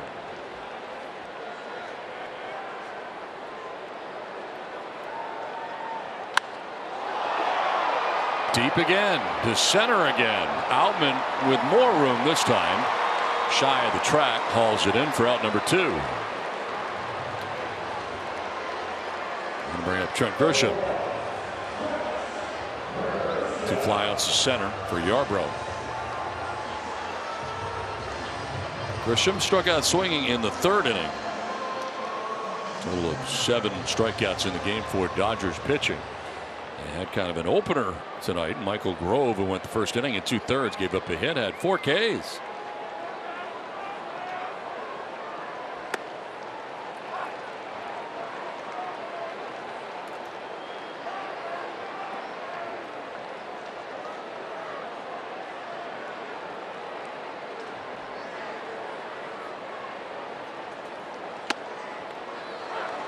.88, that's what you're going to get.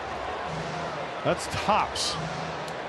So if you get that in the zone, it's a good pitch to hack at, because you're going to get breaky balls down and away just off the plate. Popped up foul off to the left, out of play.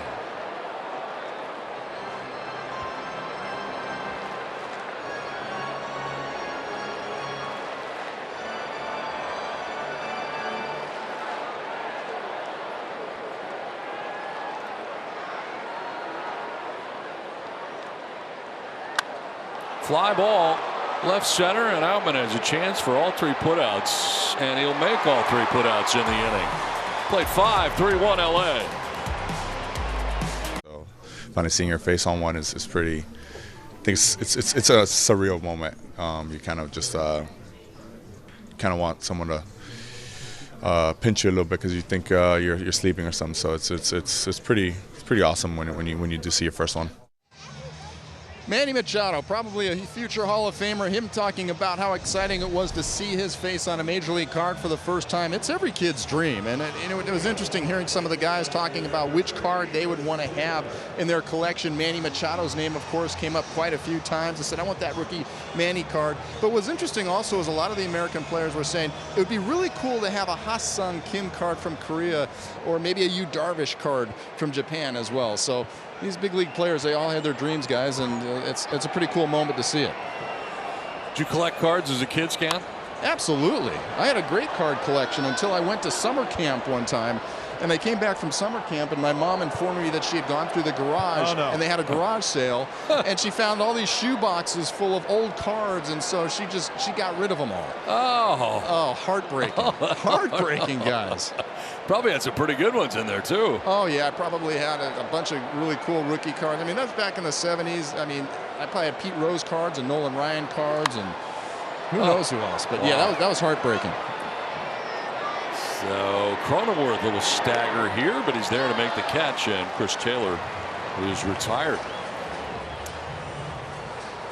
So some of these guys actually, how about these old ones? I love these with the glasses. Glasses galore. And when I look at these, it reminds me also, I remember Steve Yeager wore glasses out there. Do you guys remember Kent Tekulve? That one on the right, Lee Tunnel, reminds of Kent Tekulve when he would have the big old aviator glasses as well. So some really good looks right there, guys. Oh, really good stuff. I think you have those glasses that the guy, I think Lee Tunnel had on the left. I think you actually own those today. Those right? are those are actually the Harry Carey frames that we saw on that Padre, right? Who was that Padre? Mark Lee from the Padres in 1979. The guy on the left was the one I was referring to. Yeah, Mark Lee, pitcher for the Friars. Ugly frames. You know, the very first guy to wear glasses was back in 1878, Will Whoopla White. Really? Yeah. That's a good little nugget. Yeah, and of course glasses were considered, you know, a terrible thing to wear on the field all the way up until the 1940s when they actually invented shatterproof glass, and then it became a little bit more accepted. But I don't know if you guys know, there's only 3 players in the Hall of Fame that actually wore glasses while they played. Oh, that's a good one. Two of them you'll definitely know. One of them I didn't recognize. Hold on. We might have to stew on this for a half inning. That's a really good one. That's a good question. One's a former Padre, guys. Did he go? No. Dick Allen was the first MVP Dick to Allen. wear. No. Well, he was the first MVP to wear glasses. And do you remember a guy named Ryan Dern? Yes. Flamethrower? Yankees. Big old Coke bottle glasses. Didn't know where it was going. Exactly. Threw super hard, and he purposely would throw the ball over his catcher's head while he was warming up just to send that signal to the batters. Hey, I have no idea where this is going. Alvin strikes out. First strikeout for Steven Wilson just into the game. There was a story actually that Ryan Dern hit the guy in the on-deck circle just to try to make everybody a little bit nervous to dig in. Send a message. I have no idea where this is going. Exactly. So 2 down for Kike Hernandez. All right, you guys want some clues on the 3 Hall of Famers that wore glasses? I think we'll probably need some help. Yeah. Okay, so Chick Haffey was one of them. I'm sorry, Chick. I don't know what team you played for, what generation. But the other one, a guy a lot of people recognize as Mr. October. Oh, Reggie Jackson. Yeah, you remember Reggie wearing those glasses, swinging out of his shoes?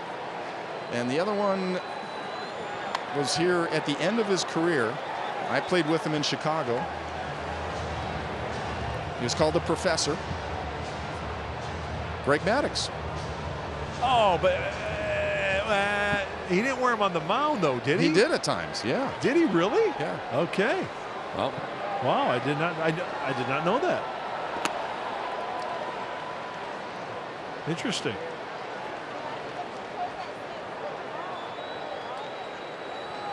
Yeah, these are the modern day glasses now, guys, right? Yeah. This is what we're more used to seeing nowadays. Remember Chris Sabo wore the goggles. Yeah. They called him Spuds McKenzie. There's some Padres legends. Just saw RJ today. He's in the house. It's so good to spend time with him. Yeah, he's got a good attitude. His personality is great. So that Dave Winfield card, right? That's a 1974 rookie Dave Winfield card. And I love the Randy Jones card. That's from 1978 because, you know, on the back of that card are going to be some big numbers, right? 318 innings pitched. Guys, back over to you. 5.5 done. 3-1 LA. Baseball is brought to you by Circa Las Vegas. And by Jerome's Furniture. Visit Jerome's.com and sign up for your chance to win Jerome's best seat in the house at Petco Park. Tight one here again tonight in the early going with the Dodgers on top by 2, 3-1. Zach Levine, a good friend of Blake Snell. And DeAndre Jordan also in the house. Snell's ill. He usually has friends watch him pitch on a regular basis. Yeah. Pretty cool. Very. Song Kim leads it off here in the 6th.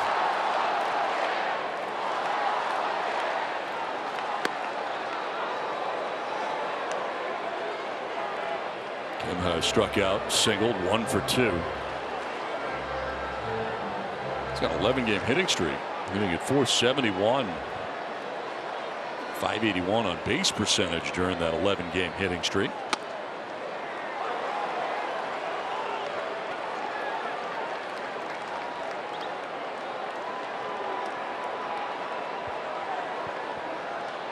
Yarbrough has retired 5 in a row. Kim out ahead, sends it foul down the left field line. Well, ever since moving Kim to the leadoff spot, things have gone really well. They'll be leaders this season, a minimum 100 plate appearances. He is second only to Ronald Acuna Jr. as far as the OPS.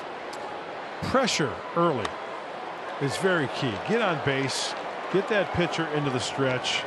And for instance, tonight, like Fernando and Juan, you get them a chance to drive them in. But I'll tell you what, he has found his spot in the lineup. Fernando waits on deck. Then we'll see Soto as part of this bottom of the 6th inning.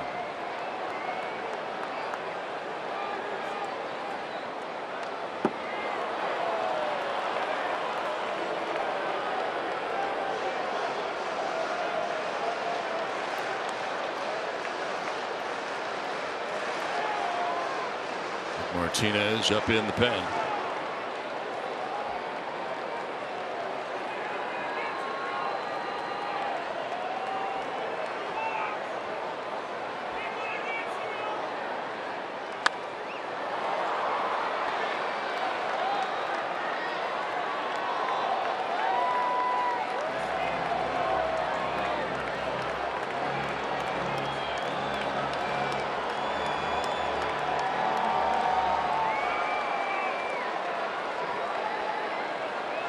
One-two pitch to Kim.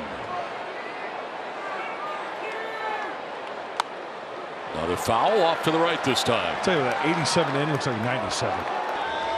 Trying to turn on that. Deception? What is it? Yeah, it's deception. He throws across his body. It's that breaking stuff.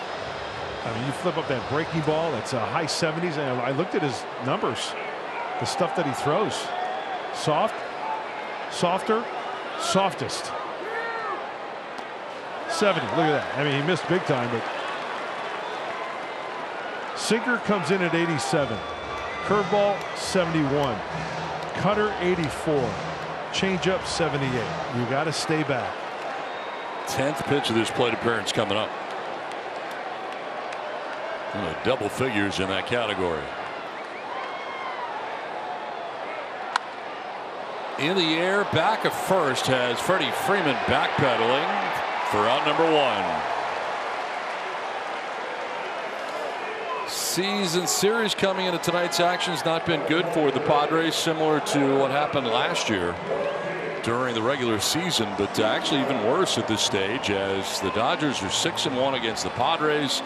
Look at the run differential, starter ERA lower, and the bullpen's been the biggest area of problems. The Padres bullpen ERA at 6.16 in the season series. It's been the Padres kryptonite right there. There's always that one team. Driven to left, but Kike Hernandez is there for out number 2.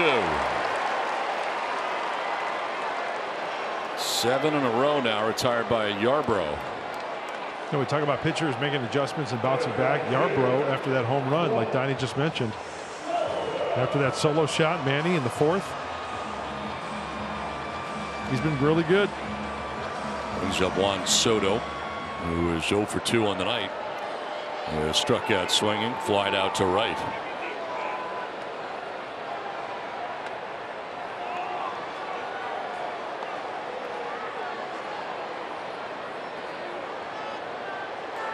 Brusdar Graterol up in the pen for LA.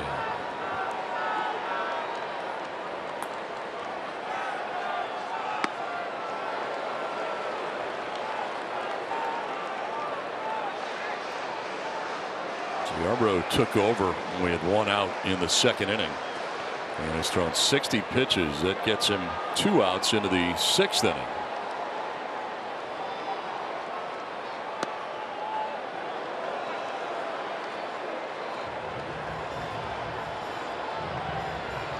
Grove started the game, will not be part of the decision. Inning in the 3rd, a hit, no runs, no walks. He struck out 4. All of his outs came by way of the K.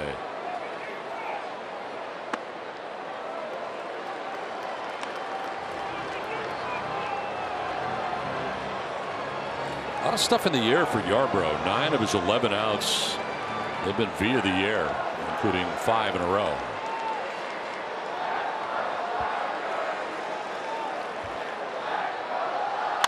On the ground this time and into right center. Base hit for Soto.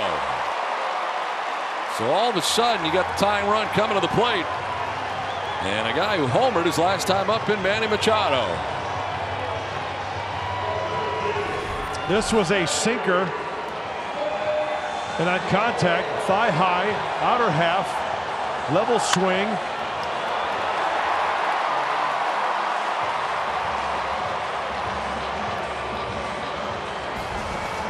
We saw Gratterall warming in the pen. Looks like Dave is going to go get him. Face Machado instead of Yarbrough, who Machado took out of the yard. And that'll do it. His first appearance with the Dodgers is over. We get a pitching change from Petco Park in San Diego with 2 outs in the bottom of the 6th inning. It's 3-1 Dodgers. Somewhat of an opener. Dave Roberts went and got him after an inning of third, and in that inning of third, only 1 hit, no walks. He struck out 4. The slider was the pitch of the evening. Threw very few pitches, but the pitches he threw up there, a lot of swings and misses. Then he turned it over to Yarbrough, the soft tossing left-hander. Throws across his body, sidearm. Fastball about 89, mixes in that breaking ball, really catching the Padres hitters off balance. The big blow was a home run, Manny Machado, but Fernando Tatis Jr. flies out there. So that's been the pitching story. Grove, Yarbrough now turns it over to Gratterall. And the right-hander been around. It seems like he's been around forever, but only 24 years old for Gratterall. Hard thrower, gonna have to turn up the dial against this cat. Sinker, slider, cutter, four-seamer enters his 48th game, and the numbers are spectacular. 1.76, that is, ERA in 46 innings. And he fouls it back to the screen.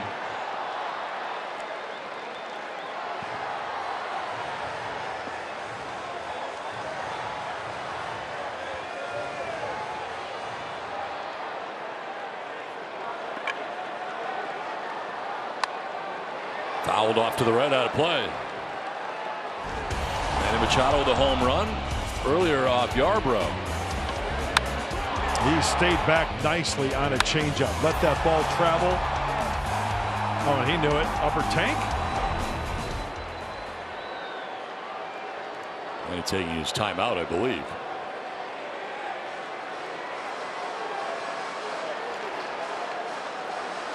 Three for 11, 3 singles in his career against Gratterall.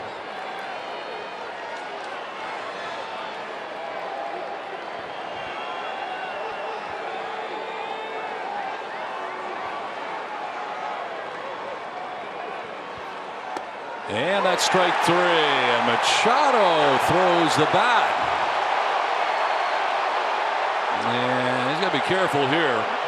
John Bacon, the home plate umpire, giving him some room, but Bob Melvin out there to argue as well. And you can't argue balls and strikes, so he's got to be careful, and we'll see what his problem was. He was pointing at the pitcher didn't wait long enough for him to engage. And that was his argument right there.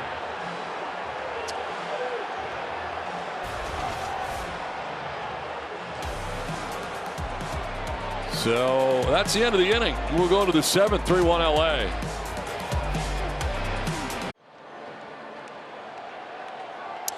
Three to 1 Dodgers have a lead over the Padres. We go to the 7th. Nick Martinez into the game. Time for Nick to hold the deficit as the Padres trail by 2. Workhorse, 48th game. 78 2/3 innings of work for Nick Martinez. Last time out was against the Rockies, so he's had a few days off. Should be fresh and ready to go.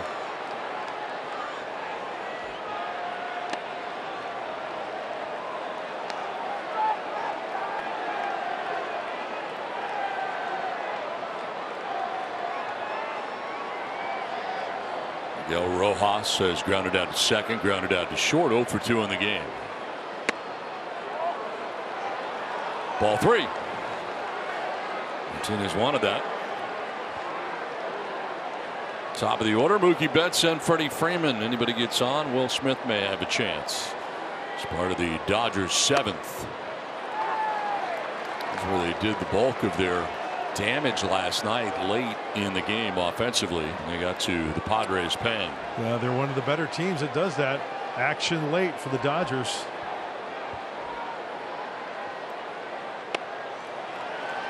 Leadoff walk for Rojas, the number 9 man, to begin the 7th inning.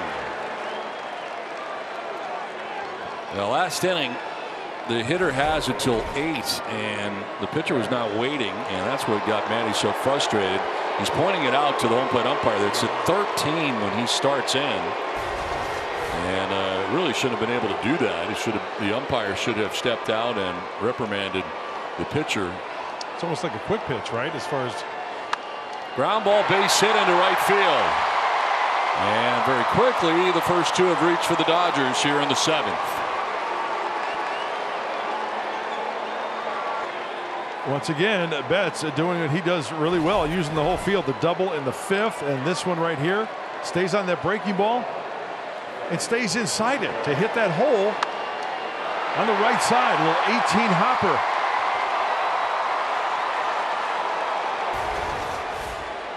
Two on, nobody out, and Freddie Freeman.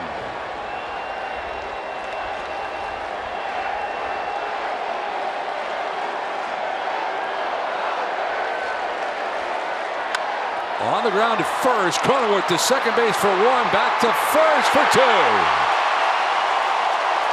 3-6-3 on the DP.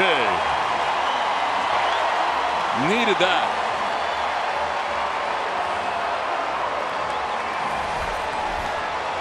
Perfectly executed. Jake gets in front of it, back on his heels, fires a strike, and then playing a little catch with Jake again covering first base. Nick likes it. He loves it. What's not to love? Now Will Smith with Rojas at third will take ball 1.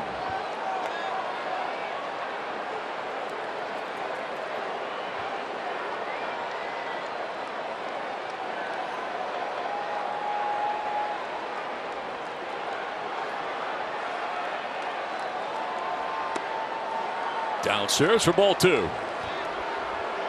Will Smith homered back in the first inning. Solo shot, his 14th of the year. He's walked and lined out to center since. We're talking about the run production for the Dodgers late. 208 runs from the 7th inning on. By far the most in Major League Baseball.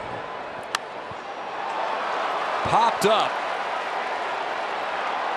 Kim and Bogaerts, and it'll be Kim who makes the catch. And out of the jam is Nick Martinez. 7th inning stretch, 3-1 LA. 3-1 Dodgers have a lead over the Padres. We go to the last of the 7th inning. Limited chances remain to bring your friends and family to a Padres game. Don't wait to book a Petco Park suite or all-inclusive hospitality space for upcoming dates this September. Learn more at padres.com/groups. Always sit out there in the Adirondacks too. We've been out there. It's great. Oh, love those chairs. Xander Bogaerts to lead it off here against Brusdar Graterol.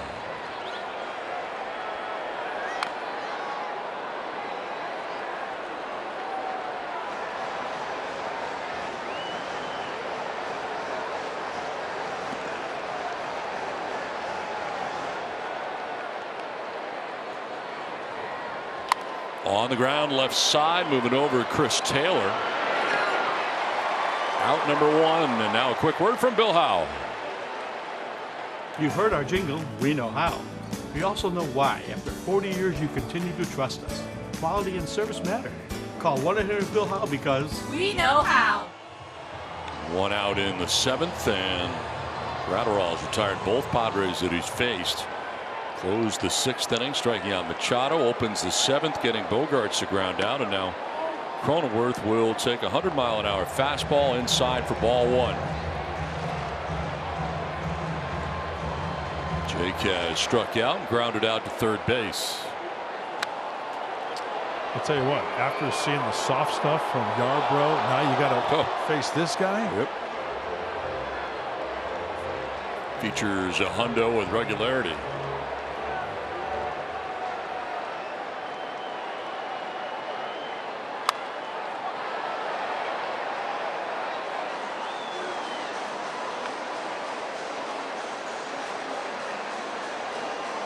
Timeout taken by Cronenworth. The indication by home plate umpire John Bacon.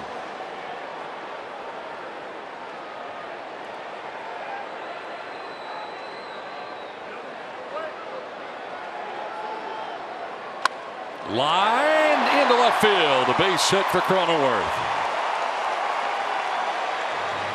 His first hit of the night comes with one away in the 7th, and just like that, you get the tying run coming to the plate.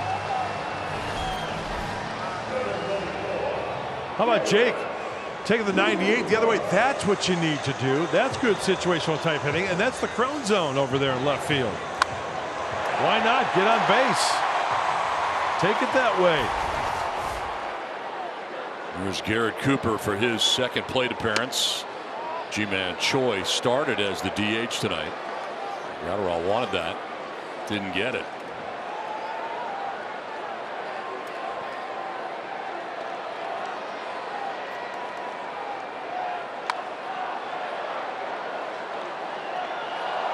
Cronenworth with that base hit extends his season high 8-game hitting streak.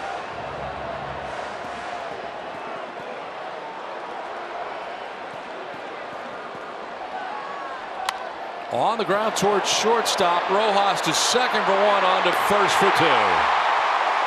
6-4-3 on the Twin killing. Ratterall's fired up. We go to the 8th. 3-1 LA.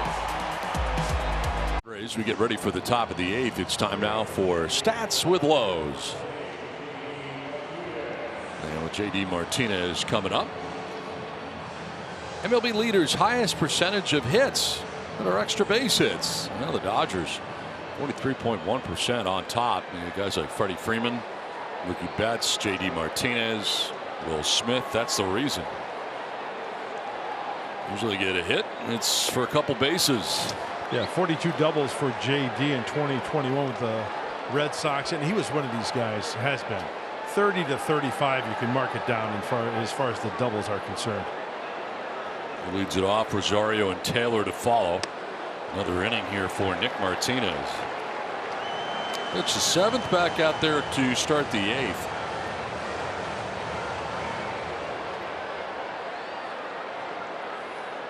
I would imagine the availability of Suarez not likely tonight after last night's workload. I concur. It's a fly ball into shallow right that has Tatis there to make the catch for out number 1. This copyrighted telecast presented by the authority of the Office of the Commissioner of Baseball may not be reproduced or retransmitted in any form, and the accounts and descriptions of this game may not be disseminated without express written consent. Donnie's got his snap face on. That was big leg. You are fired up. Wow. Catch hitter David Peralta for Ahmed Rosario. He could be a pain as well. Yep, has been for a long time. Always puts together a good at-bat. Long-time Arizona Diamondback. Padres nemesis.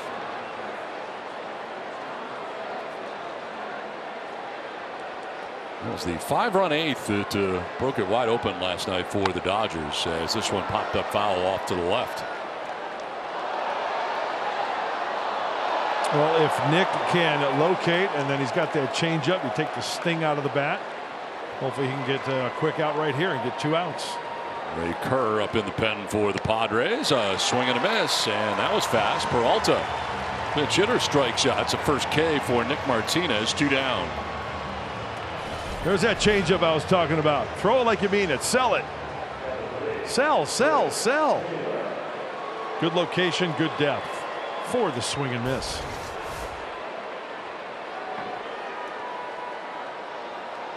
Two down for Chris Taylor.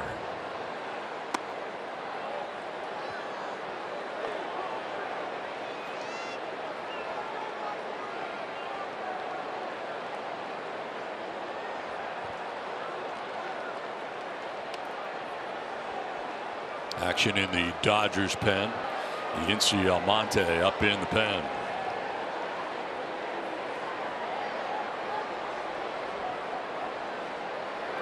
So even with the 3 runs allowed by Blake Snell tonight, 2-0 pitch going to miss. His updated ERA is 2.61. That still leads the majors. He is 3 points ahead of Cole, 4 points ahead of Steele of the Chicago Cubs. So 2.61 for Snellzilla, but currently on the hook. Late offense is the recipe for San Diego.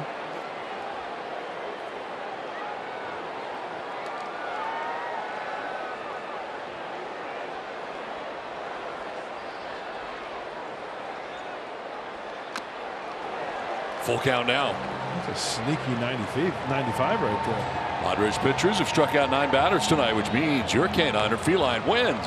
Petco Vital Care members can visit participating Petco locations tomorrow to score a free 6-ounce wholehearted treat with an eligible purchase. Visit petco.com/Padres Canine for details.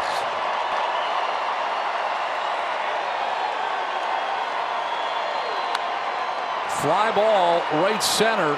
Tatis is calling and catching out number 3. It's on to the bottom of the 8th in San Diego. The Dodgers have a 3-1 lead tonight. Yes, this is Ramirez going into second base. Tim Anderson, and he took exception to it. These two get into it and start the fight. And as it turns out, Ramirez ends up dropping Tim Anderson. Tim Anderson goes into fight mode here. He's going to get ready to box. And then kind of misses with that, but coming back is Ramirez, and he drops him. Wow. That was a straight contact right there to the jaw. Mandatory 8 count? Wow. So this went on for a while longer. And 2 divisional teams going head-to-head there. And they don't like each other. That's something that lasts for a long, long time down the road, right? Absolutely. Yinsi Almonte into the game for the Dodgers. Well, another good arm out of the Dodger bullpen. 47th game for the right-hander. High ERA of 4.8. Whip 1.3, but a strikeout per inning. And there's a little streak of wildness there as well. Padres need a bloop and a blast. Get back in this one. David Peralta stays in the game and takes over in left, and Kike Hernandez moving from left to second base.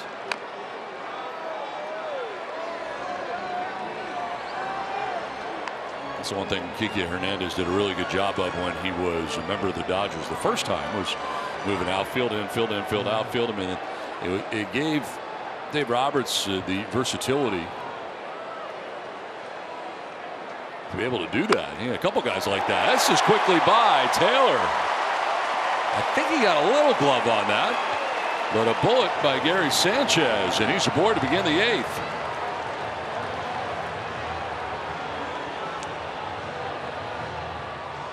Time to check out the T-Mobile coverage cam, and a great catch earlier by Trent Grisham. Well, there's a reason why he's won a couple of gold gloves. He was positioned perfectly on the first base side of second base. Covers the gap, lays out, timing is everything, and he gloves it. Takes away a run.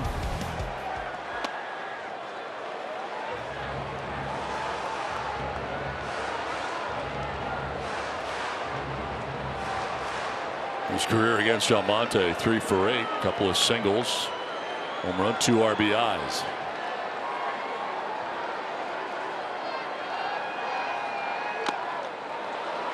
Down in the count, 0-2. There's that four-seam fastball.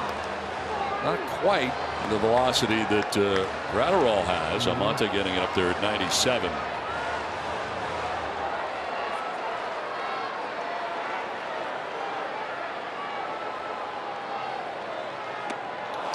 Swing and a miss, and Grisham strikes out. The sweeper gets him. 1 down. Yeah, that's the equalizer right there. Out of the hand. Looks like it's going to be a strike. Watch where this pitch out of the hand looks like. It's like it's going to be down the middle. Maybe belt buckle high, thigh, high. Down by the shoe tops for the swing and miss. Right over the top of it. 1 on, 1 out. And Ha-Sung Kim. A base hit back in the 3rd, a 1 for 3 night for the Padres leadoff hitter. And Little pop-up here, foul ground. Back comes Will Smith, but he won't have a play. Back into the box seats.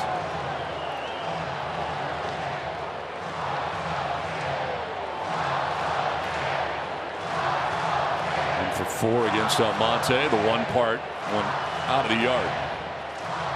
Almonte this season has given up a 6-pack home run category in 45 innings.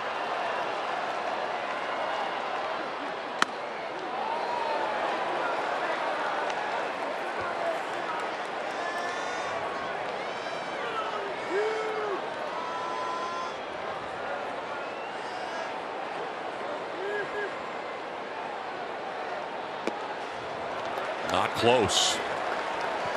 And it's 2-1. Action for the Dodgers in the pen. Caleb Ferguson, we saw in last night's game, up tonight again.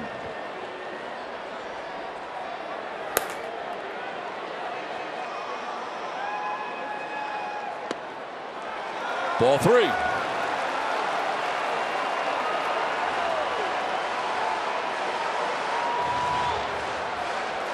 Fernando waiting on deck. 1 out, 1 on. Tying run at the plate here for the Padres again.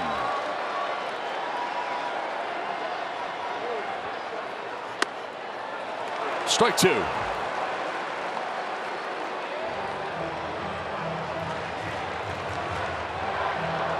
Oh, that was the pitch to do some damage. See what Almonte does here.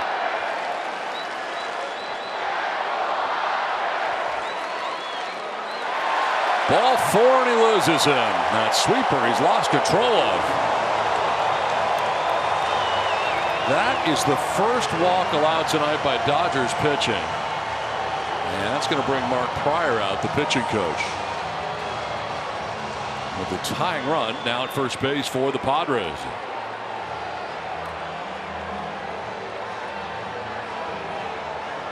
Well, the first thing that comes to mind for me, and if you've been watching the Padres ever since the kid coming up to the plate has been in the big leagues. What do you think of? First pitch offering, right? Fernando likes to swing at that first pitch. This season, first pitch offering, ball put in play, 373 average with 4 home runs. That's got to be one of the things that Almonte's being told by Pryor. Hey, be careful on this first pitch. And we know that Fernando, if he gets a hold of one. Most home runs against the Dodgers since the beginning of 2019. Fernando with 15 behind Christian Walker of the D-backs. He pops one here to put the Padres on top.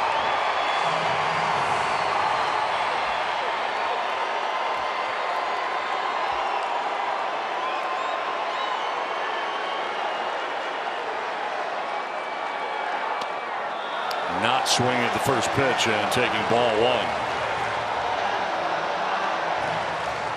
0 for 4 against Almonte.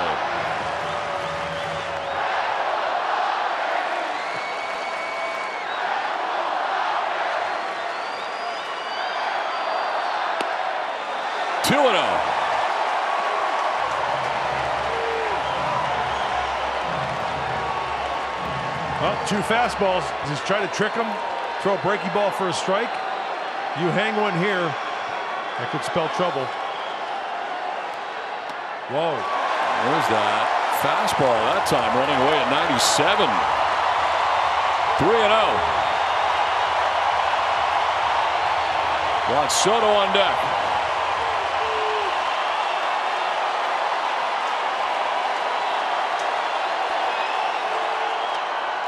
Ball 4 and a 4-pitch walk to Fernando. Comes Dave Roberts. Almonte with the back-to-back walks of Kim, then Fernando. And the bases are filled with Friars. And Juan Soto coming up. A frustrated Almonte leaves. Padres making some noise here in the last of the 8th. Will step aside with a pitching change from Petco Park. And that ball is gone. Very gone. He's a special hitter. Juan Soto stares it down. It is long gone. Oh, that's not coming back. And the Padres fans absolutely love what Juan Soto's done. That's the Juan Soto we know and love. The three-time All-Star. He's got deep again. This guy's too good, man. Too good.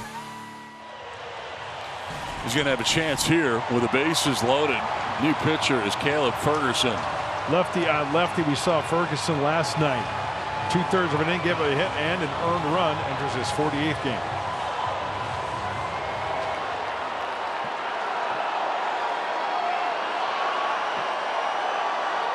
Bases filled with Friars, one away. Ball one. Spell of wildness right now from the Dodgers pen.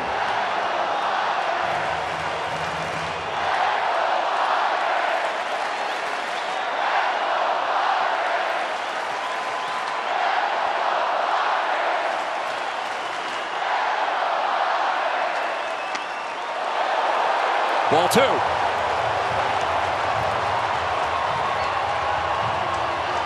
Pretty good spot right now for Soto with a count of 2-0.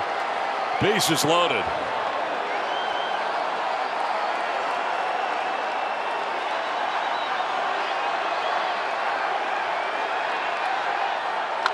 On the ground, slowly hit by the mound, and Hernandez throws it away. One run is in. Here comes another. This game is tied.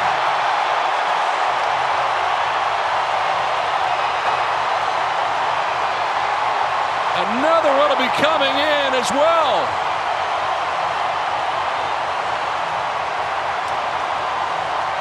They're going to send Fernando back.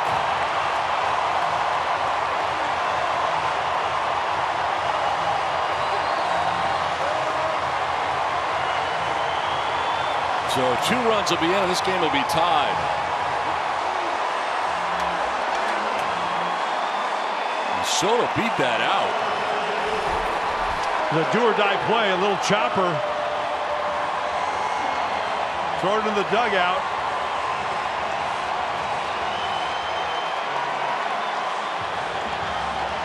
Boy, that was more like a push there. Never really had a handle on it. Everybody's on the move. Still only 1 out.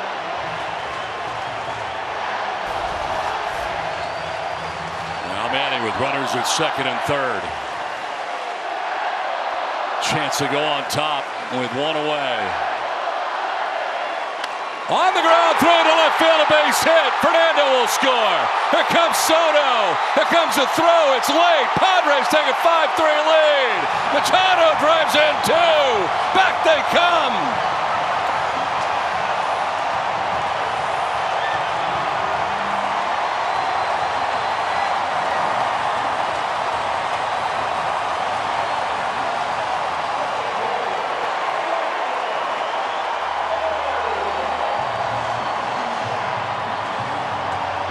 Swinging early, hitting it hard, drawn in, cutting down the range. Oh, some serious excitement all the way around.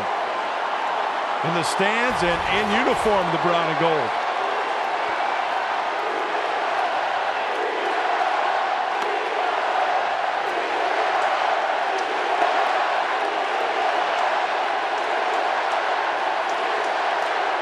The Padres have come to life in a big way tonight.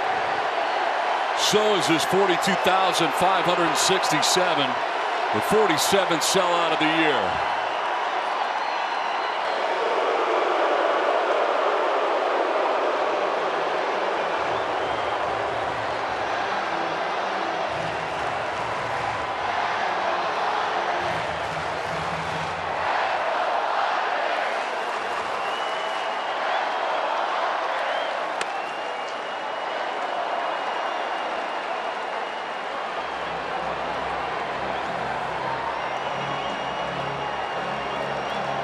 Bullpen has really let him down tonight.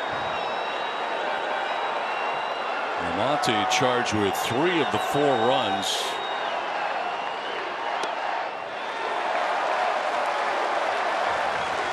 It's only went a third of an inning. He ends up walking 2, and those 2 walks, they turn into runs very quickly. So So the 8th inning last night was the Dodgers inning. Tonight it's the Padres inning.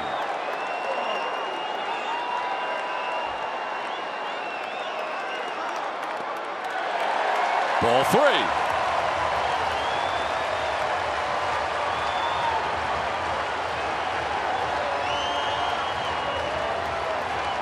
Jake Cronenworth waits on deck.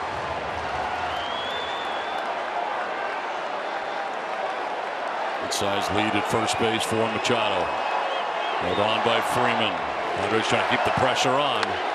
Fly ball down the right field line. Over his Betts into foul ground to make the catch. And Bogart's retired. That's out number 2 as Machado gets back to first.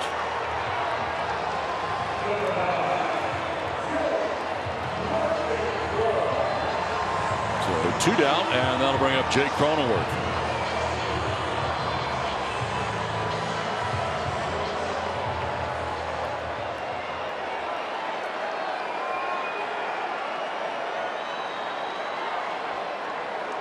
Jake 1 for 3, single to left his last time up.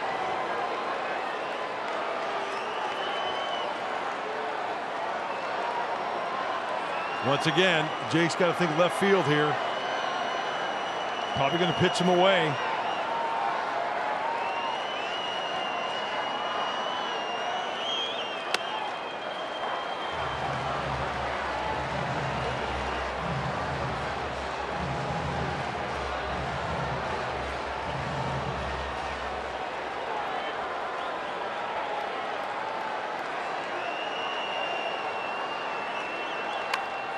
Taps it foul. 0-2. Hader getting ready.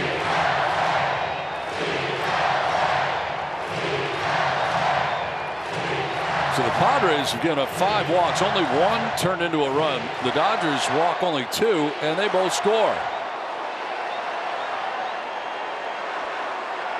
As part of this bottom of the 8th. High for ball 1. Perfect example of Juan Soto just putting that ball in play. Everybody was hoping, okay, the extra base hit, maybe the grand slam, first one of the year, but just a little tapper. Sometimes if you get jammed, a little roller, that'll work some magic as well.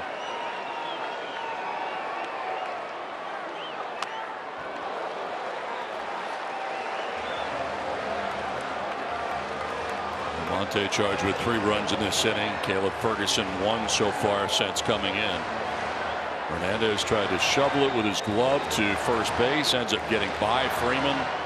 2 runs come in, and then Manny drives in 2 more.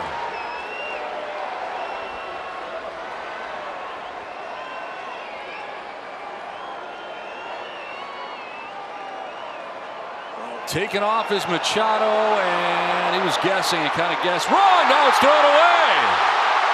Manny's going to get 3rd on this. 2 bases. Throw goes there. It's late.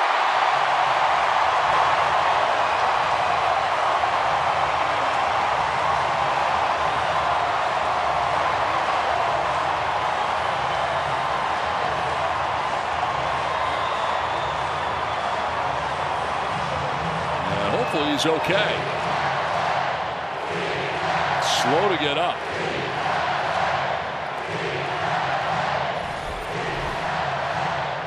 Step off. He airmails this. We're working underneath it. Whoa.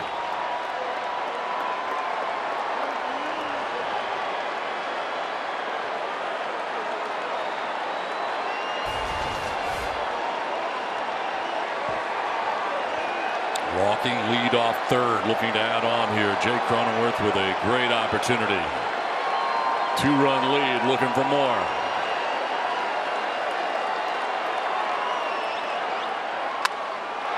Foul just outside of first. Sounds like he snapped his twig.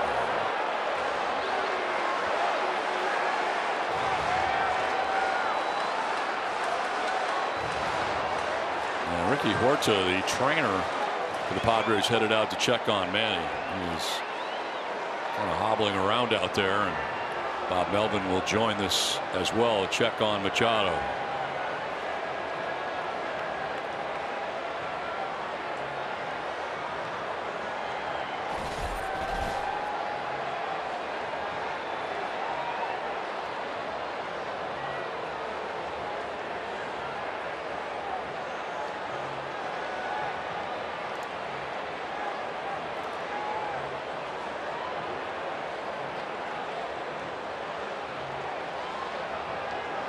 Kind of got tweaked right there, stumbled a little bit. Whether that's the cause remains to be seen.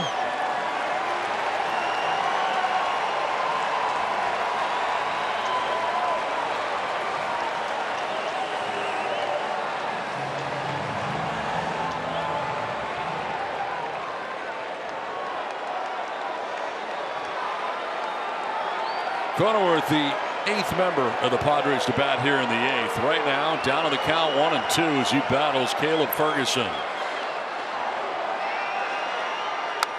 Line to the left, a base hit. Machado will hobble home. And the Padres take a 6-3 lead. Jake Cronenworth driving in an insurance run.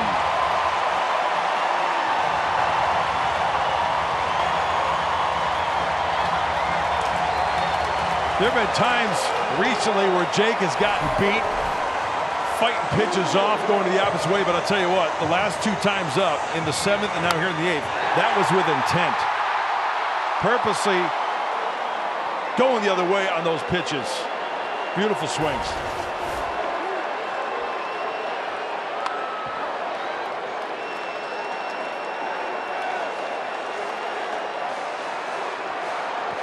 Garrett Cooper came into the game in the 5th to pinch hit. His fly out to center, grounded into a 6-4-3 DP.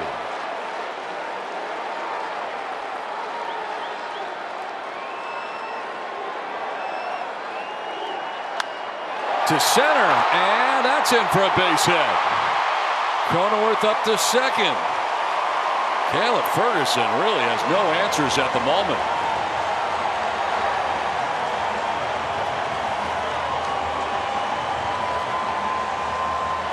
This is a nice look at Hack right here. Foot was down, hands are back, got the hands in. Picture perfect. Right up the middle.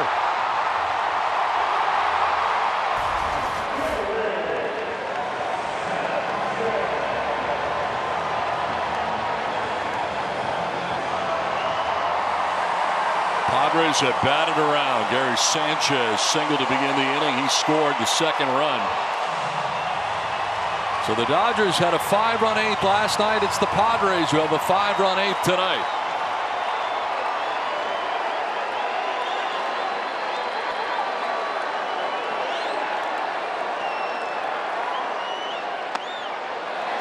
Ball 1.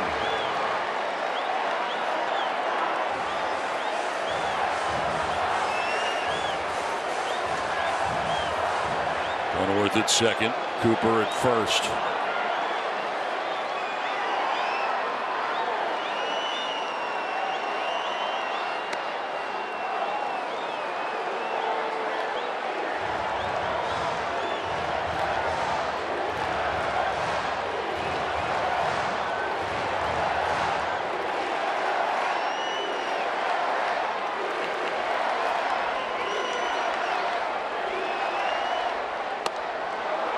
Did he go? No, he did not. Hey, Morales, first base umpire.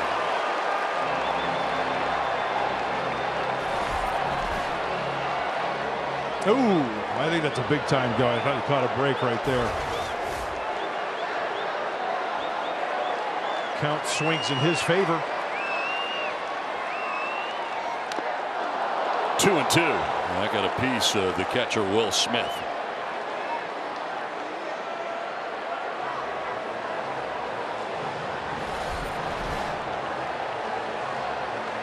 Oh.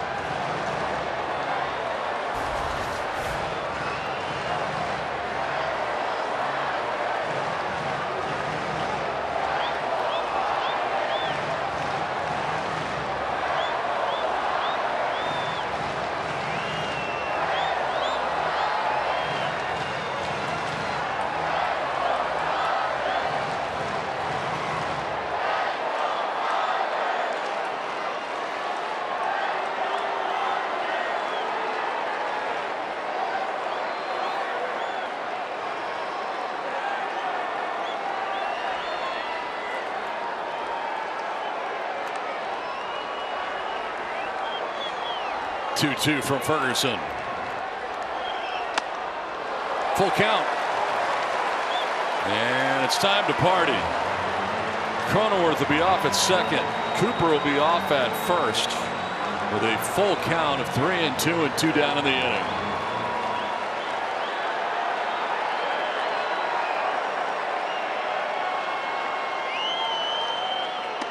That's ball 4 and they're loaded.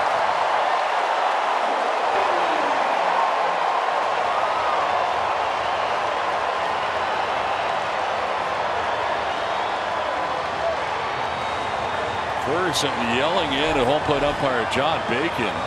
He thought it was strike 3, and it does light up. Yeah.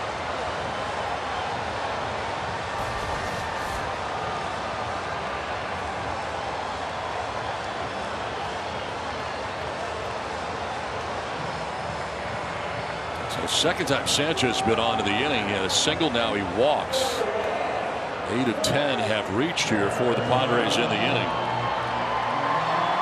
And they'll bring Trent Grisham up, who struck out in this inning. He's batter number 11 of the inning for San Diego. See if Trent gets a first pitch fastball right here.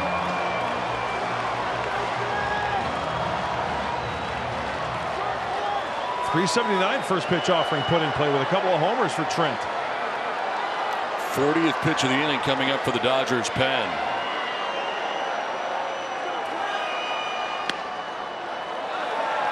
Ball 1.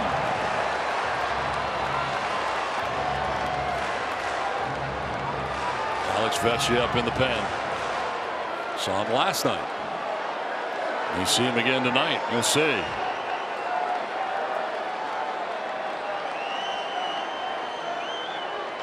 Grisham lines one to left center. That's going to get down. Cronenworth scores. Here comes Cooper. 2 more runs. It's 8-3 San Diego. How about a 7-run 8th for the Padres?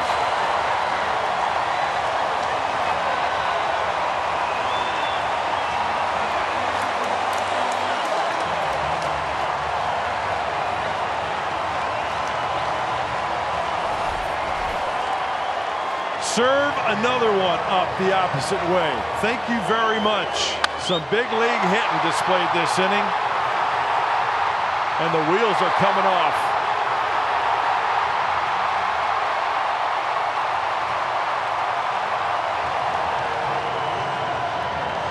Padres on top. 8-3. We'll step side. Pitching Park on Wednesday, August 16th. First pitch set for 5:40. There's 40,000 fans who receive a Padres hoodie featuring the home pinstripes thanks to ServPro. Visit Padres.com/giveaways. So Vesia into the game. Pitcher number 6 for LA. Back-to-back nights, an inning, a hit, a run, a walk last night. No punchies. Enters his 37th game.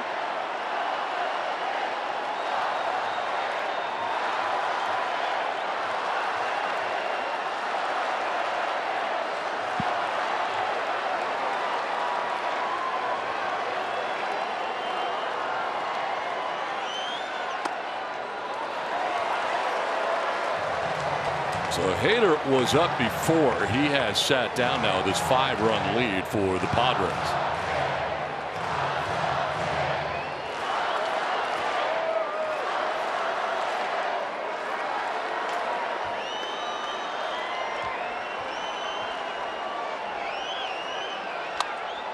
Fly ball short right, and Betts coming in. Will make the catch that will put an end to this inning. What an inning it was. The Padres come up with 7 in the bottom of the 8th. Tied 3-3 when Machado sends this through the left side. 8-3 Padres. Big plays for the Padres in the bottom of the 8th. Yeah, taking advantage of a ball. Little chopper to the right side. Bare hand push. Ball out of play. Everybody's running. Couple of runs come in. There's Kim. Manny Machado finds the hole on the left side. Padres adding on. Taking advantage of the error. Ball's put in play. Avoiding the strikeouts and a little bit of breathing room as we go to the top of the 9th. 5-run lead for the Padres. And James Outman to lead it off. New pitcher, Ray Kerr. All right, Ray. Time to get nasty. A 1-2-3 clean, crisp one. He enters his 10th game. 10 and a third innings of work for the left-hander. He's got the good fastball. We've seen 97, 98. And remember last time out, he had difficulty in Colorado locating the fastball. He went to the old number 2, and he was nails after finding that release point on the old number 2. Ball 3, 3-0.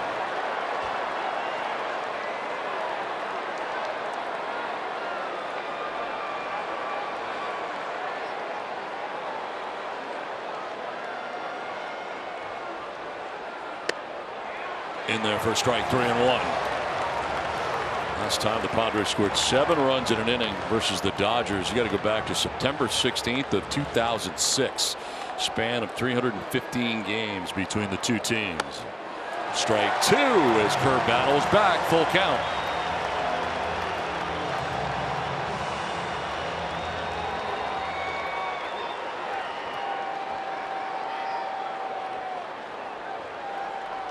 On the ground, base hit into left field for Outman. Starts the 9th for LA.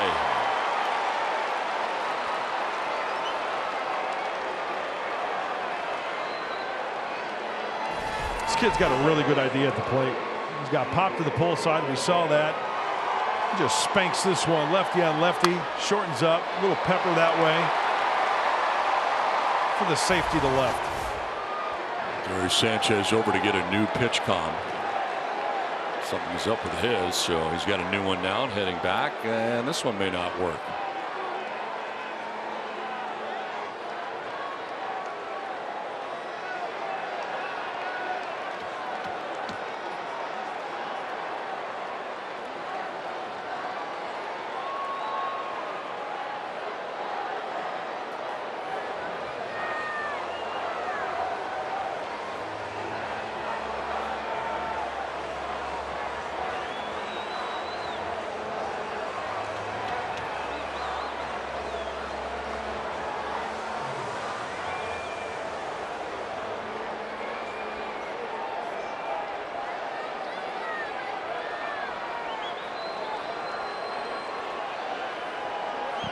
Kike Hernandez, who has had a sac fly tonight, struck out, flied out.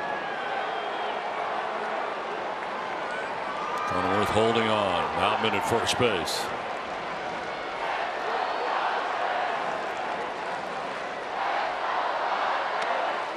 Strike 1.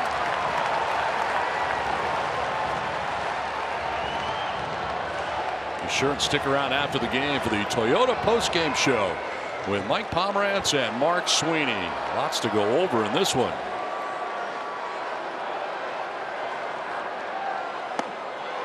Did he go? No, he did not, says Gabe Morales.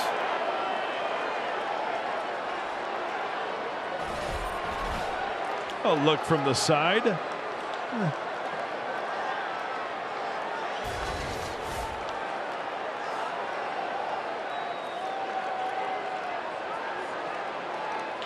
On the ground is short, could be 2. Second for 1, on to first. It is 2.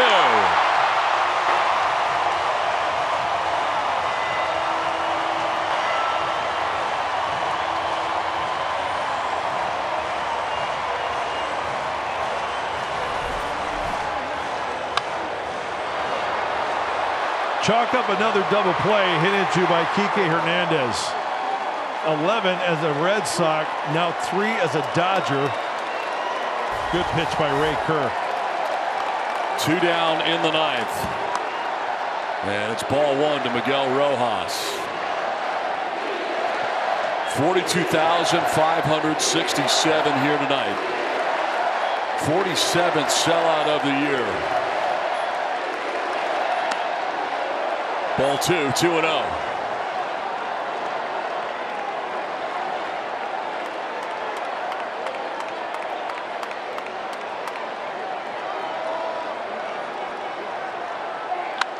Fly ball, center field. Grisham's waiting. That's the ball game. Padres take game 2. An 8-3 victory for San Diego as they score 7 times in the bottom of the 8th to win this one. Big night, Manny Machado, home run and driving in 2 runs to give the Padres the 5-3 lead, and They go on to win it 8-3. Thank you for watching Padres Baseball presented by Major League Baseball. For Mark Grant, Mike Pomerantz, and Bob Scanlon, I'm Don Orsillo. Now stay tuned for the Padres postgame show. Presented by San Diego County Toyota Dealers.